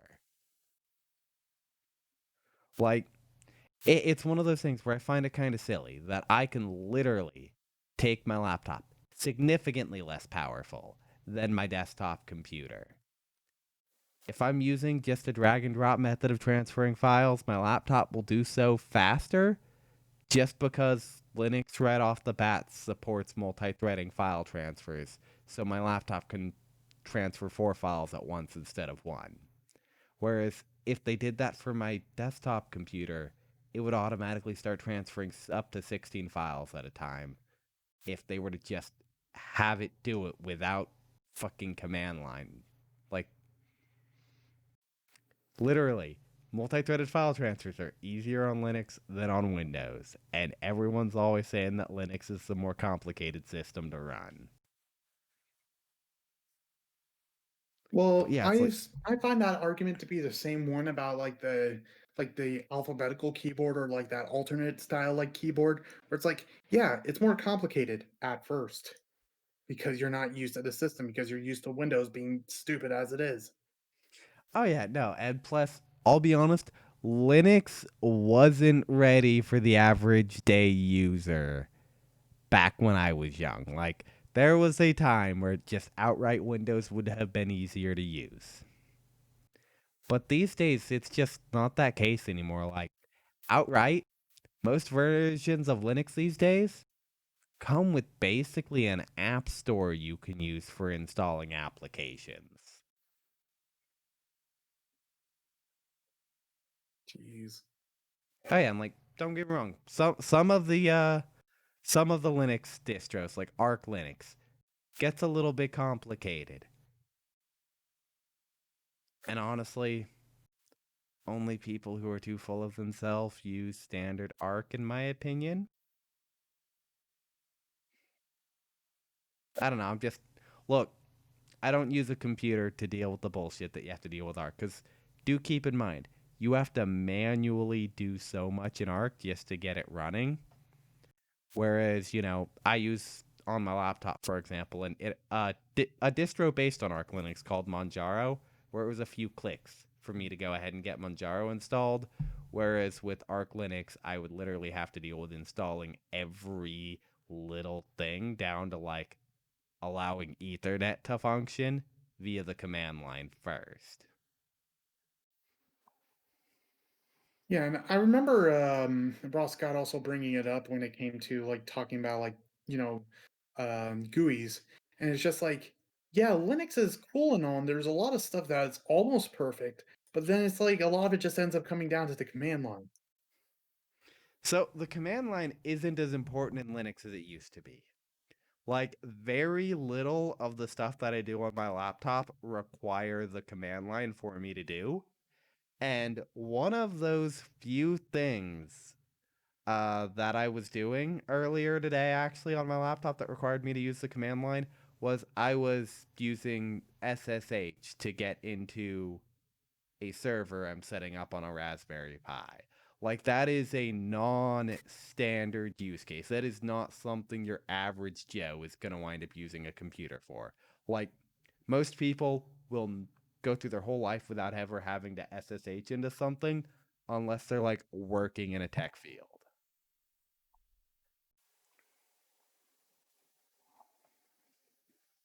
But but kind of going back a bit though, since Right. we're entering territory where I'm honestly starting to get lost because I'm not like a Yeah. technology expert. Sorry. Um, as far as like consoles go, I think the PS4 was actually really good. I just think it wasn't it's like interesting as like the PS3 in a lot of aspects because like PS3 I think had a lot of interesting like games for it. Not to say there isn't interesting games on the PS4, but it's just like there's nothing as attention grabbing to the PS4 just because a lot of the games ended up kind of focusing on the graphics a little too much. And then on top of that, I just find the PS3, the fact that you could have just played it without a subscription service to be like one of the most like awesome features compared to the PS4 because I hate the Microsoft standard of you have to like pay for the online service. At least with PlayStation, the online service is stable compared to Nintendo, but it's just like, man, it sucks that Microsoft forced people to stoop to their level. Laughs in PC game.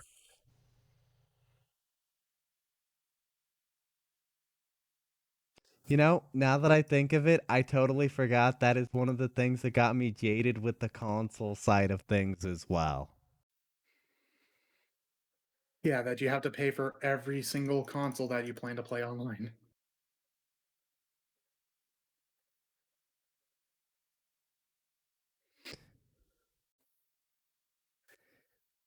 It's like But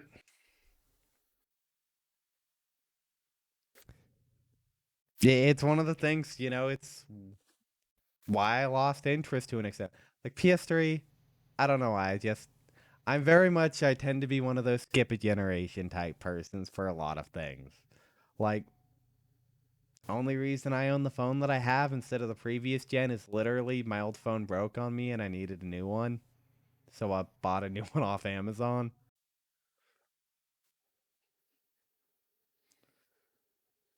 but in And wait, terms the of like Switch. say, oh god. I was no, go on. What were you gonna say? No, my thing wasn't as important. You were asking about the Switch. Oh yeah, I was gonna say you mentioned the Switch network's capability tends to be a bit erratic. Oh, not just erratic, just flat out terrible. Like, granted, part of that is because people are trying to play online in tablet mode, and yeah, that's why the online sucks for you guys. But it's just like, even when you're consoled, like, you just have the console like in the dock, and you have it hooked up to your TV, and you have it plugged into your power source. The online like fluctuates in connectivity so much that's like literally within the first like couple of weeks of like trying to play Smash Brothers, I disconnected at least twice, and all other games had at least some level of lag. Yeah. It's like I would have expected Nintendo to have better on its servers for that because, sometimes with fighting game lag online, that's just up to the game creators' servers and how they program their shit. I would have expected Nintendo, since it's the first party, to have done that right. Though I've heard for Monster Hunter World, now that you've actually not Monster, yeah, I think it's Monster Hunter World, or it was another Monster Hunter game on the Switch. Apparently, one of the ways to solve like the complete network skipping that occurs on one of the Monster Hunter games, it's caused the issue is caused by if you have too many friends on your friends list. Wow. And like literally, I found this out trying to remember the name of the YouTuber off the top of my head. He's one of the people I follow, but like he's like, "Look, I know I had some of you as friends and I had to delete some of you guys. It's nothing personal against you.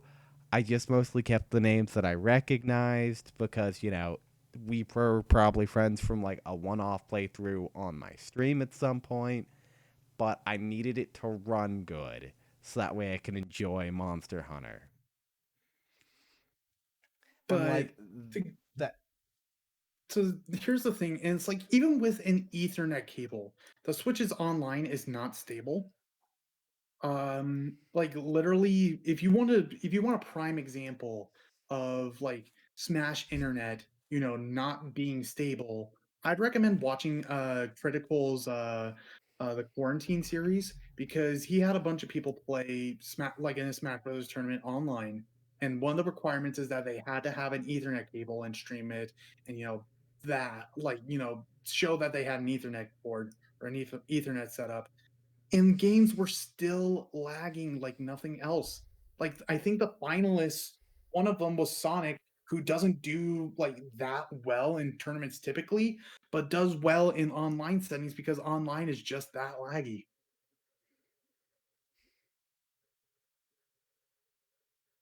Like, that's how bad it is.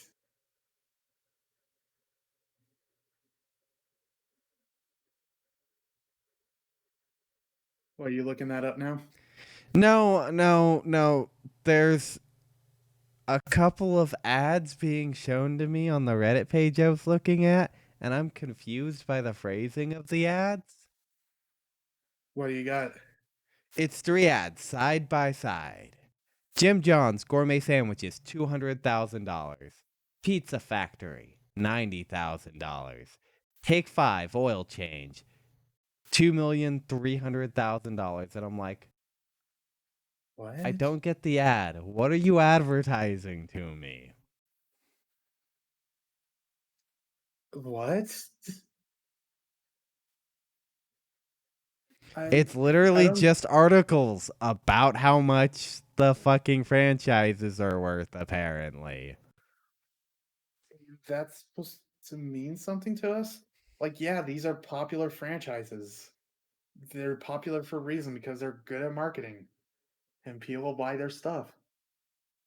Like, that's what I never get about like some of these people is like, oh, I don't support like these like companies like say McDonald's because they make so much money. Yeah, they make so much money because they're good at advertising and they appeal to the common consumer. So you're just a hipster.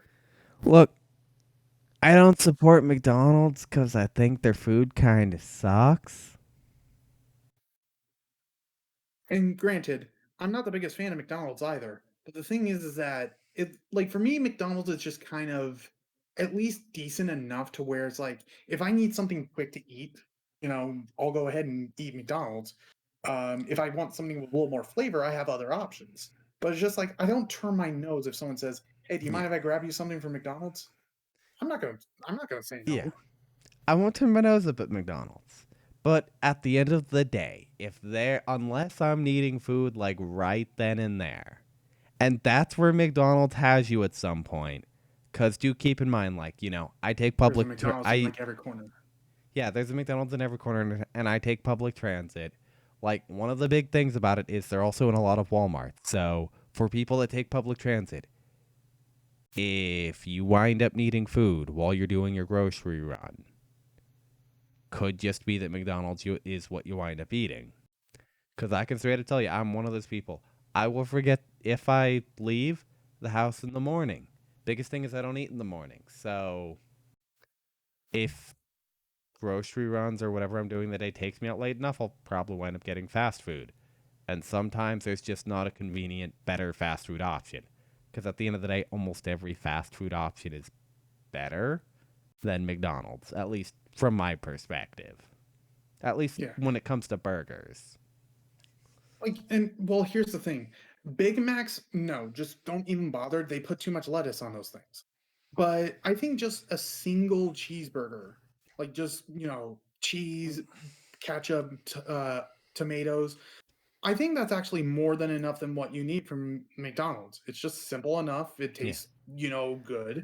The I just think that's all McDouble's you really about need. the only thing I eat from McDonald's, and like their fries, and on occasion I might get a milkshake if I'm getting something from there. Like at the end Okay, of the day, the McDouble's really the only burger that I eat from them. Well, the hear only me thing I out. Like, hear me out on this one. Next time you go to McDonald's, and let's just say you go on a whim, or even if you just go because I tell you, get a two cheeseburger meal, like just two cheeseburgers, a fries, and then whatever drink you want. you mean Hear a me number out. 20. Like, yeah, whatever it is. I think it's like for me, it's like number 10. But it's just like get one of those because honestly, I think that's one of the most satisfying meals you can actually ever get from McDonald's. And it's just simple. That's the Oh thing. yeah. Like McDonald's is actually simple, and that's why they're so popular. Now I'll be honest, the one thing that I wish that they'd improve on is I swear, it seems like the employees will be fired if the number of pickles are that are on your burger are not exactly two. You ask for extra pickles, they give you two pickles. You ask for not as many pickles, they give you two pickles. You ask for as many pickles as they can give without getting fired, they still give you two pickles. And then when you ask for no pickles, you still get two pickles. That has literally been my experience with McDonald's and pickles. You know why they did that? Because Bubble Bass came by and he basically put the fry cook on blast for not putting the pickles on when really he was hiding it under his tongue. Who? It's a SpongeBob joke. Oh, okay. It's it's the episode Forgot the Pickles or whatever it was Oh, called. yeah. I'm sorry, like, you had me totally confused there for a moment. It's what I do. But yeah, like, and that's kind of the thing when it comes to fast food, though, is just like it really depends on what you're going for at the moment. Because like sometimes I feel just fine enough getting the two burgers from like McDonald's. Sometimes I do want a little bit more like sauce in my burger. And that's why I actually end up going to Burger King sometimes because, yeah, the patty itself is not that great, but they just have something in the sauce that actually tastes really good. Then they sell Surge, which is the only place I can actually find Surge. Surge? Yeah, it's like a lemon lime soda that's different from Sprite. Oh, I'm doing pretty good, Emilio Moore. Sorry about that. Don't quite speak Spanish, so I had to kind of put that through Google Translate. But I think in terms of say burger places that I think are the best, like it would go Shake Shack, then Five Guys, then Smash Burger, then Wendy's. Never been to Shake Shack. I would probably have to say mine is Fat Boys, followed by Five Guys, followed by In N Out. And that would probably be fifth. Hold on. In N Out. Who would be after In N Out? I'd probably say from there Jack in the Box, Del Taco. No, Burger King.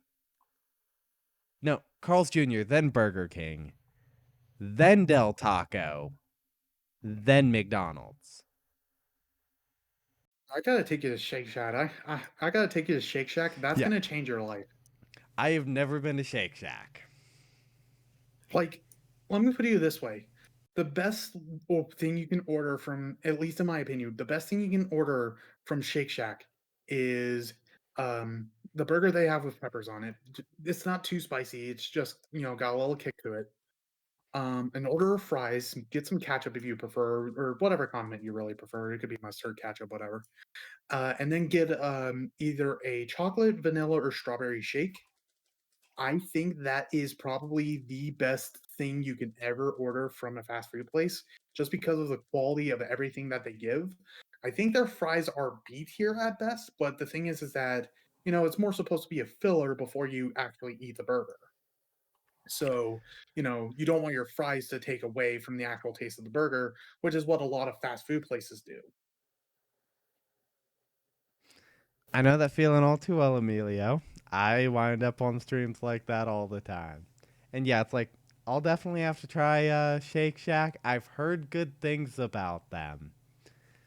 I think I've The taken you to next Fat Boys. I'm not sure, though. You've taken me to Fat Boys, or yeah, and it was actually really good. I will say that. It's just that I need to go to it more before I get a solid opinion on it. Oh, Which yeah. again, we should probably just hang out in person more. Like I can take you to Shake Shack, we can order some food, bomb time. Um, but as far as it goes, we both agree on Five Guys at that point. Five Guys is just quality all around. And honestly, one of my favorite things is that they don't nickel and dime you for extra specialized toppings at the end of the day. Like, you, Yeah, because all the toppings like cost the same, right? yeah, all the top, it's the same price. And that's one of the things I love. Because sometimes I just want a burger that has sauteed mushrooms and A1 sauce on it. And thank you for the comment, Emil. Comment. Words. Co- Emilio. yeah, no. Yeah, Five Guys can be Comment's expensive. not the right word. Compliment. Compliment. Thank you for the compliment, Emilio. Yeah, Five Guys can be expensive. That's But kind of their downfall. But you're that's paying for quality. that's the thing. I think when it comes to say price, when you're paying for quality, I don't think it matters as much. Um And in I'll be honest, they're not too much more expensive than I might pay at like a Rallies or anything like that. Like, once you and get above McDonald's and Burger King tier fast food, it starts to it's approach worth Five it. Guys cost wise. Like, if you go to an In and Out, kind of somewhat similar in cost, not quite as expensive, but And that's why I did put Smash Burger below Five Guys in that case because Smash Burger is good. I think they have like really good seasoning for like a lot of their food, but it's just that I feel like the cost almost doesn't offset that, because they can be pretty pricey too. And, Uh, at the end of the day, it's like, yeah, you might be getting a little bit of quality, but it's just like, it's not as good as Five Guys. Not to mention, at Five Guys, at least if you're eating in, you get to sit there and grab a shit ton of peanuts to eat while you're waiting for your food. And I love peanuts and peanut based products. Oh, I bet you do.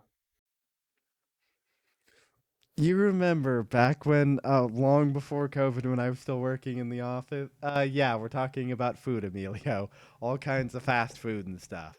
Remember back when I was in the office and, like, I was having a debate with management about whether or not a jar of peanut butter is allowed on the floor because the TSA considers peanut butter a liquid? Oh boy. Yeah, I Yeah, remember that. see, that's why I think that crap like that is why I never got promoted.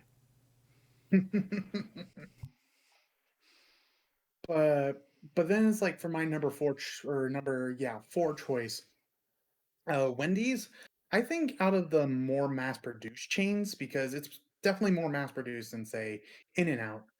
I think that one's actually the best in terms of price to actual quality. Because don't get me wrong, Carl's Jr. I think has more quality than Wendy's, but it's those burgers are so expensive.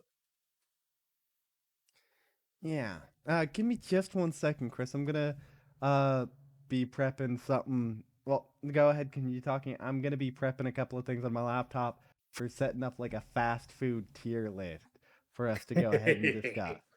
Like, I know this is long past when those were big and popular. So, I mean, I still um, think they were. oh yeah, But let's yeah, it's go. like as far as Wendy's goes, I think a lot of their food is still like really good for the price you're paying. It's definitely not gonna be out like Smash Burger or Five Guys, and definitely not Shake Shack in my opinion.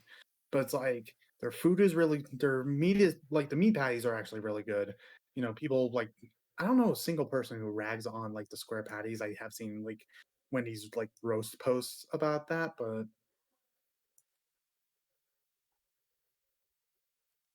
Oh yeah.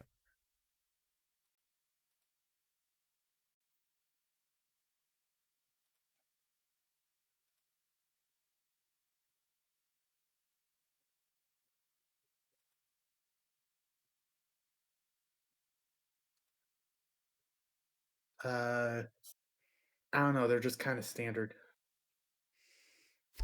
Okay. Now, Emilio wants to see where we would rate Taco Bell. So let's start with there because I've got the fast food tier list popping up onto the screen now.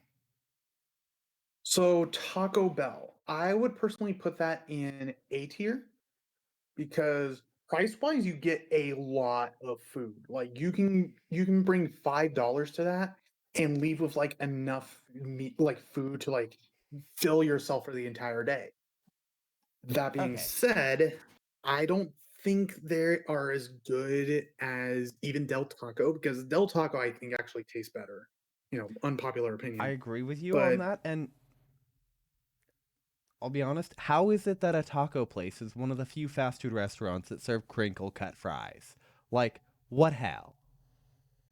yeah, seriously, that's actually a really good question. Like, and Um, so just check, you do know that A tier here is going to be like the mid tier thing, right?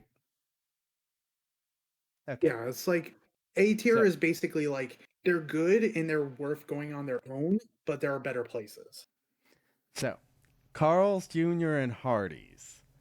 I would say they're a step above Taco Bell because I like that. I think they've got higher quality than Taco Bell. I would say they are an A plus, but not an S, just because of the price not matching up to the full quality of the food. Okay.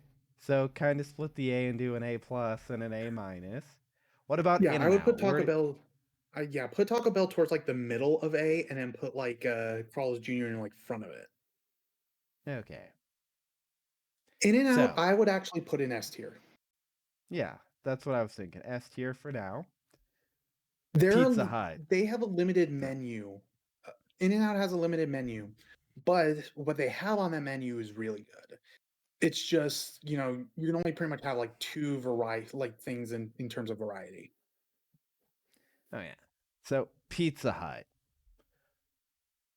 I'm Okay, honestly, I'd say B honestly, tier. when it comes to pizza places, the only one I'm the most familiar with is Domino's because the thing is like you have to be in kind of a certain mood to have pizza. And And most pizza places for me are either like B or A just because it's like, it's quick and easy. it's like my Uh, big thing is like a lot of the pizza fast food places are not mhm. gonna get to A tier for me. Just because, Yeah. once again, when you and Austin came over for New Year's, like you saw that, I was testing out a new place at the time, but the price I expect to pay for a pizza is gonna be more expensive than what you'd pay at one of these places, but the quality is greater. Mhm. So which would you say is better in your opinion? Domino's or Pizza Hut? Because I have not had those in quite a long time. The thing is that I can't remember the taste of a Pizza Hut pizza, but I can remember the taste of a Domino's pizza. And mainly this came from when I used to work back at this company where they did parking for like, special events at the arena that we have. And honestly, Domino's is always at least a safe pick. And I would say it is at least A tier, at least like the very bottom of A tier, because they are a little salty, but the sauce and cheese is actually really good. Even when cold and reheated, it's really good. And honestly, I just think it's like a really solid pick. It's like if you have to go with a chain pizza place, Domino's honestly isn't a bad decision. Oh yeah. Now let's go ahead talk Little Caesars. Again, I can't remember any other pizza place. Like I Oh said, yeah. most pizza places for me are B tier. So I'll be honest with you at that. Little Caesars is probably gonna get play. I'd probably place it in C tier because how do I put this? They're they're like the McDonald's of pizza places. They're good because when you need something super quick and super simple, like if you need to feed a feed a bunch of people a game night and you've only got $5 or $10 in your pocket, you go to Little Caesars for their hot and ready $5 pizzas. But you're really getting what you're Mhm. paying for there. You're paying for cardboard with a little bit of cheese, some tomato sauce on it, and maybe a Are little you bit of sure you're meat. not talking about Lunchables? Lunchables would probably lead to a higher quality rating. Okay, now how about the Colonel himself for some Kentucky Fried Chicken? C tier. Did you say C tier or B tier? C tier. That one I could Seriously, agree with. because here's the thing with KFC. How do they make chicken that is both dry and slimy at the same time? How about Like Sabaros? Sabaros. I don't even think I've had a Sabaros. Sabaro is like the epitome of mall pizza places. I'd All probably pizza. place it in B tier with the rest of them. Yeah, I would say the same. Now, where would you place Sonic? Okay, so this one's tricky for me because they're the only fast food place that really actually sells hot dogs. Their burgers are actually not that good, but they have like a really good chili cheese coney. I would say they're in the upper area of B tier because you don't go out of your way for Sonic. But if someone suggests, "Hey, I want Sonic," and you just agree because you're not going to be that disappointed. I don't like their ice cream. I think their slushes are better, but I'd say they're a solid like upper B tier. Okay. See, that I can definitely agree with you on. Sonic is good when it is, and I'll be honest, they're better than what's the other place that does hot dogs? Wind shells? Yeah. I don't like wind shells. You go for the same exact reason you'd go to McDonald's, because you can get a chili dog for like $1. Mhm. But I can make a better chili dog at home easily and in a few minutes. And like that Yeah, is the thing that frustrates me most. It's like if I'm going to be spending money for somebody else to cook me a chili dog, the chili dog better not be fucking boiled. Cuz I can taste the yeah, difference between a pan cooked, barbecued, and boiled hot dog. I'm not going to pay yeah. someone to boil a hot. I don't even think Winchell's came stock on that list. So we might actually have to find a logo for wind chills and add them in later, just because I think we're in pretty good agreement on wind shells. Yeah. What about So Popeye? I see Oh, Popeyes. Okay, he- he- I'm gonna be honest. I haven't actually had Popeyes until recently, and when I've had Popeyes, they've actually been really good. I would need to eat more of them to put them in S tier probably, but for now, I would say they're on the same level of Carl's Jr. of high A tier right now. If you want to put them in S tier, that's fine. I would probably say maybe lower S tier, but yeah, I would say they're definitely good. I definitely put them in probably about A tier, cause here's the thing: I don't think I've tried a chicken focused fast food restaurant that is A tier, but at the same time, I have a preference of beef over chicken. So that's That's probably fair. a little bit biased in my side. And that's fair. I mean, everyone has their own different tastes, but it's just like maybe a lot of this list, I feel like I'm probably going to be the one to answer for most of these, but just based off of Okay. that Domino's choice. But Okay. Now, McDonald's, where do you think that one would place? Lower B or C tier? I would say McDonald's is at least a mid B, but just for the fact that they are the easiest chain to go to. Mid B, as in Bravo. Yeah. Okay, Because there we go. the thing is that with McDonald's, is that yeah, they are the most common chain, but they're the most common chain for the reason you're thinking of. And by that measure, I would actually put Burger King also in mid B, maybe slightly above McDonald's, just because they have like more flavorful burgers, but they fill the same role. They're not meant to be, we really want to go to Burger King. They're supposed to be, hey, I'm hungry on a Saturday night. I don't want to make any food. I don't want to go out to some place expensive. I just want a burger and fries.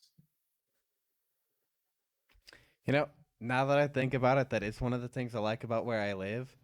If it's a quick place to go out and get a bite to eat, I'm so glad that I've got some of the higher quality restaurants around the corner and not McDonald's. Now that I think about it, because speaking of those, Checkers is actually one of the places around the corner from my place. Have you had Checkers or Rallies before? No, and this one you might have to fill me in on. Okay, so they kind of fall into a similar category of like the Carl's Jr.'s and the In N Outs, where they're a bit more expensive, but you get higher quality food.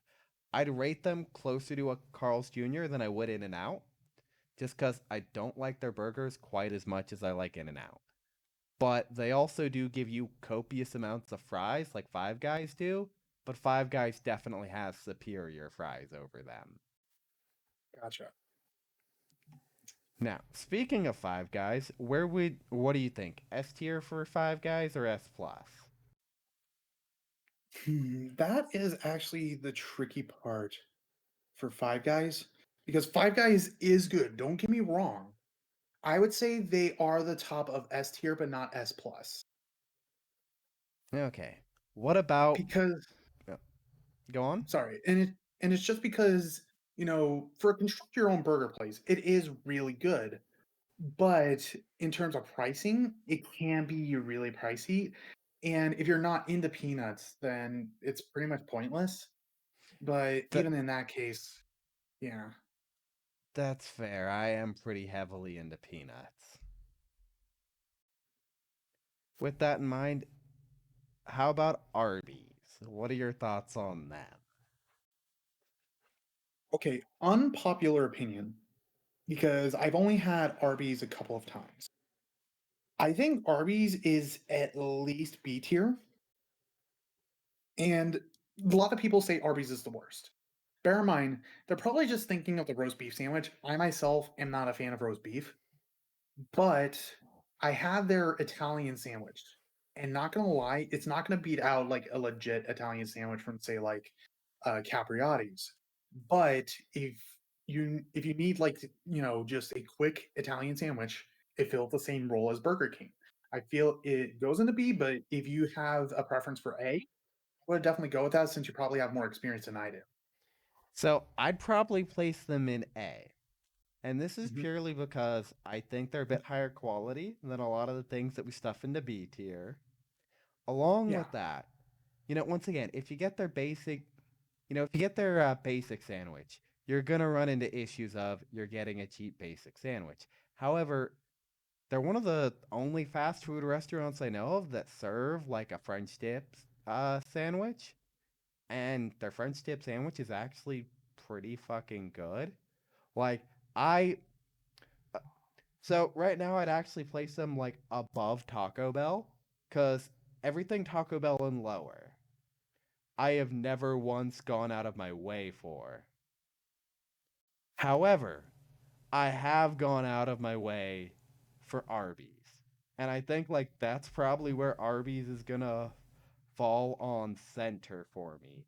Is a Mhm. question of whether or not I've ever gone out of my way. Like I've actually gone out specifically looking for that restaurant to eat from. Because, Also in the I've, chat, Prime says not a fan of roast beef, you bastard.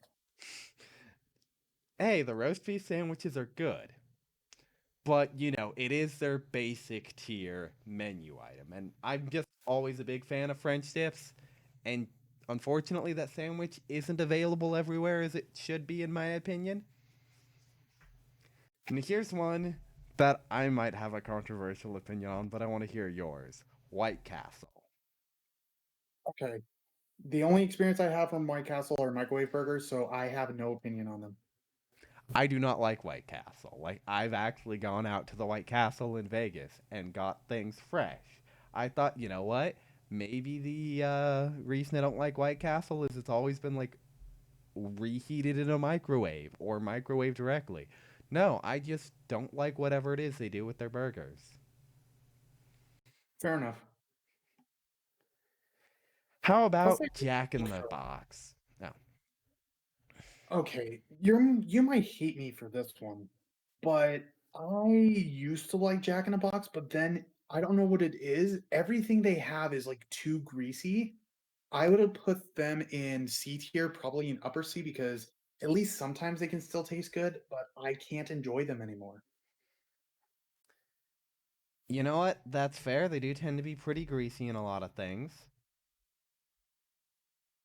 I will on occasion stop by a Jack in the Box on its way. I can kind of agree with you on like C tier to lower B tier, somewhere in there. But it's definitely not one that I'd tip. Once again, if I was gonna go out for a burger and I'm thinking I want a good burger, Jack in the Box is rarely gonna be one of those places that come up in my mind. It's gonna more likely to be like your Carl's Jr. and Checkers. Like, typically, things don't make it to A tier unless I actually go out of my way for them, or the price is Yeah. cheap enough that if I'm feeding enough people, like, that's the reason Taco Bell is on the A tier. Because if I need to feed a crap ton of people, it's the best way to do Well, so then at a Taco decent Bell is price. cheap. Taco Bell is cheap and it tastes good still. Not to mention, unlike McDonald's, when I say, hey, give me as much of blank as you guys can, they will like usually it's with their taco sauces. They will literally like take a decent sized bag, fill it with taco sauce, and hand it out. And then I'll have like Oh, so taco you're that sauce. person. Yeah. Yes, I am that person. that when I'm going through the drive-thru, I ask for a crap ton of Taco Bell sauce because I will like sit there and I will put it in my lunch bag for work and stuff. Now, how about A&W? Okay, with A and W, do you count them also as Long John Silver's? I would say, for the sake of this, yes. And I'm gonna Be- let you be the deciding factor on this because, to put it into perspective, last time I had A&W or Long John Silver's, Bush was in office. So it's been way too long for me to make a decision on that. okay, here's the thing. That's basically the same for me. However, we went to Long John Silver's twice. The fish is all right, I guess. But what really seals the fate? Where are you going, Carl? I'm back. Okay.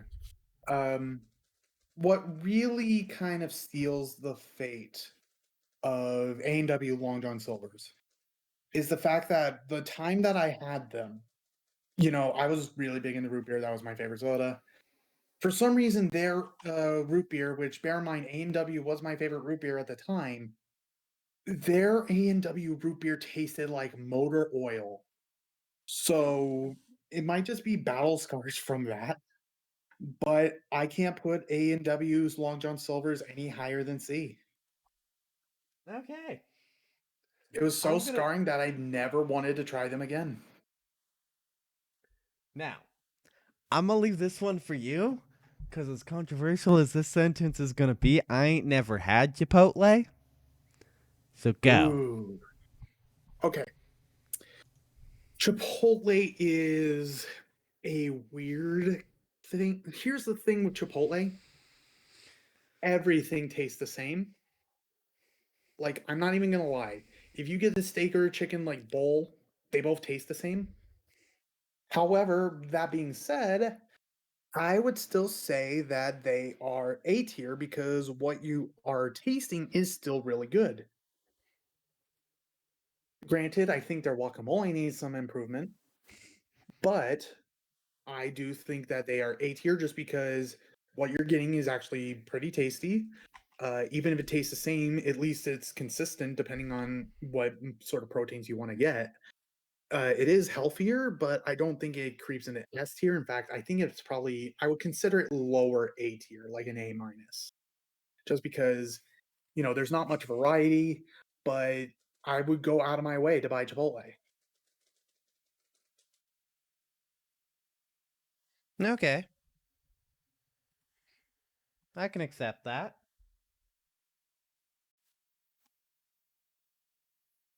So, you mentioned it would be A tier. Would you say above or below Taco Bell? Oh, definitely below Taco Bell. Okay. So, next up is Wendy's.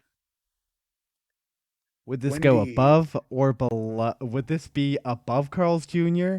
or below Carl's Jr. in your thought process? Well, for me, Wendy's would be above, but I think the deciding factor. Now, have you had Wendy's? I have had Wendy's. Okay. So my thing is that I think what seals the fate for Wendy's is whether or not I consider them mid S or S minus. Because if I consider them S minus, I could deal with them being put in A, like below Carl Jr. But Wendy's is, like I said, the chain fast food place that I would go to on a consistent basis. But I would say they are S minus just because they are the chain one. No, wait a minute. If I put them, then actually I would put In and Out probably an S minus, and then Wendy's. No, I mean you have an opinion about In and Out. Yeah, I would say maybe for this list because it's our collaborative, maybe put it below Carl Jr. because I can't agree with the quality of Carl Jr. even if I don't agree on the price. Yeah, so maybe what we can do is, because honestly, I do like Wendy's. And I am Mhm. more likely to think let's go to Wendy's than let's go to Carl's Jr. Just because where Carl's Jr. might have some higher quality items, Wendy's tends to be better budget wise. And Yeah. Wendy's has a larger breadth of items available, in my experience at least. Because, Yeah. you get more varieties of potatoes. Whereas, like, I think the only thing worth ordering for potato wise from Carl's Jr. is like their fries and their hash browns. And, Mhm. like, they're honestly, Carl's Jr. would be up higher on the list if they made better biscuits and gravy. I'm kind of disappointed in their biscuits and gravy. And granted, Wendy's actually does have pretty good cookies. Not gonna lie. Oh, yeah. Now, you know what the hell Moe's Southern Grill is? Because I ain't never heard of that. What was that? Moe's Southwest Grill. And no, I'm gonna tell you for the sake of this list, Moe's, Culver's, Padoba, Nathan's, and Charlie's, and Tim Hortons. I have never had. Oh, and Shake and Steak. I've never had Okay, any of those. good. Because I've never had any of those either. Okay, so what about Whataburger? You've had that? Okay, this is where I'm going to shine. Whataburger is S plus. Okay, Not I've gonna never lie. had Whataburger. I'm going to trust you on this one. Go ahead and state your reasons. So for one, um, okay, do a favor for me, Carl, real quick. Take your headset and show me, like, show it on camera, like the circular part of it.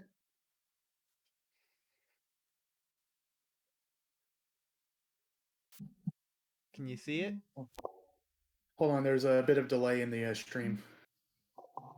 Yeah. So you see how big your headset size is right there? Yeah. A Whataburger patty is slightly larger than that. 1 second, I'll be right back. I have to take this call real quick. Blah, blah, blah, blah, blah, blah.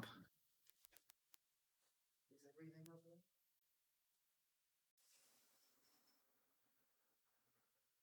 Oh man! And just when I was about to gush about Whataburger, no, Fryman, no, this isn't going to be your personal feed stream.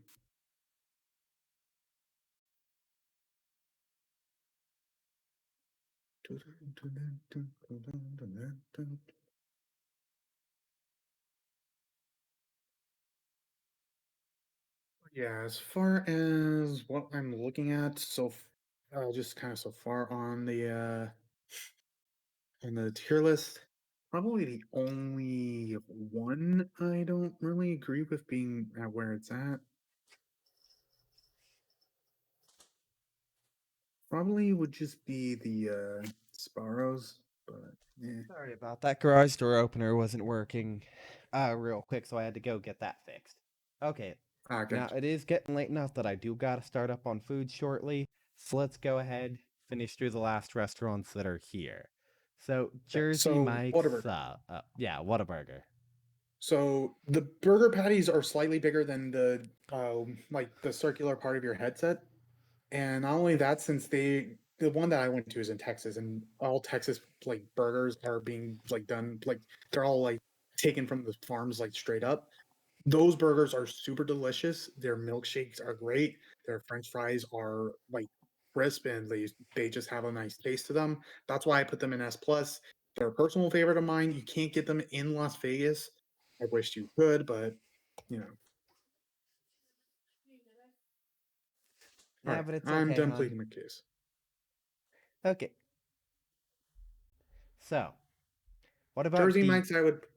Oh, yeah, Jersey Well, Jersey, Mike's. I would put them in B tier. They're a solid sandwich place. Not much to really say. They're just good. Subway. Subway C tier. That's Just fair. I legit, only reason I go to them is they're right around the corner, and I sometimes get coupons in the mail. like they're not really worth going out of your way for anymore. Yeah, no, no. Once again, they're literally right around the corner. They have a drive-through right around the Mhm. corner from me, and they give us coupons in the mail. That's literally the only reason I really go to Subway.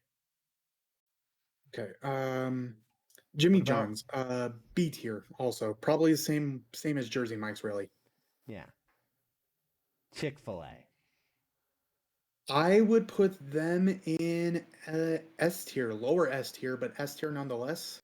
Their sauce is really good, and I like their chicken. Below or above Wendy's? Below. Okay. Now, where would you place Panda Express? Um, Lower B tier. I mean, as a Chinese place, it's good just to kind of get quick, but I wouldn't say they're even worth it compared to McDonald's. Yeah, and here's the thing.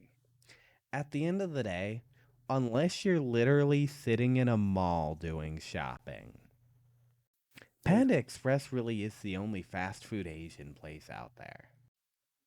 Yeah, Like minus like I think Del Taco. No, it's Jack in the Box that does the teriyaki bowl. Like which is Jack in the Box weird, is just a smorgasbord of literally everything. You which can is get probably why like their quality is not that good because they try to focus on too many like things. oh no, they do tacos and teriyaki bowls as well, hun. With that in mind, Dairy Queen. C tier, probably below Jack in the Box, but above Subway. Um, Ice cream is really hard to talk about because you can only handle so much. And even then, Dairy Queen, I don't think is even that good. Okay, and where would you rate Dunkin' Donuts? Okay, first off, why is it on this list? This is a fast I food place. This is a know. coffee joint. Like But with that in mind, I would say they are upper B tier, probably below Sonic, but above the sandwich places. okay, and Quiznos. Quiznos, I would even put below Little Caesars. Like their only interesting thing was that they were the only place to like toast their sandwiches, and they don't even have that anymore. Oh yeah, and I'll be entirely honest. I'm legit surprised at like what things were chosen and what things were not chosen to wind up on this like basic fast food tier list.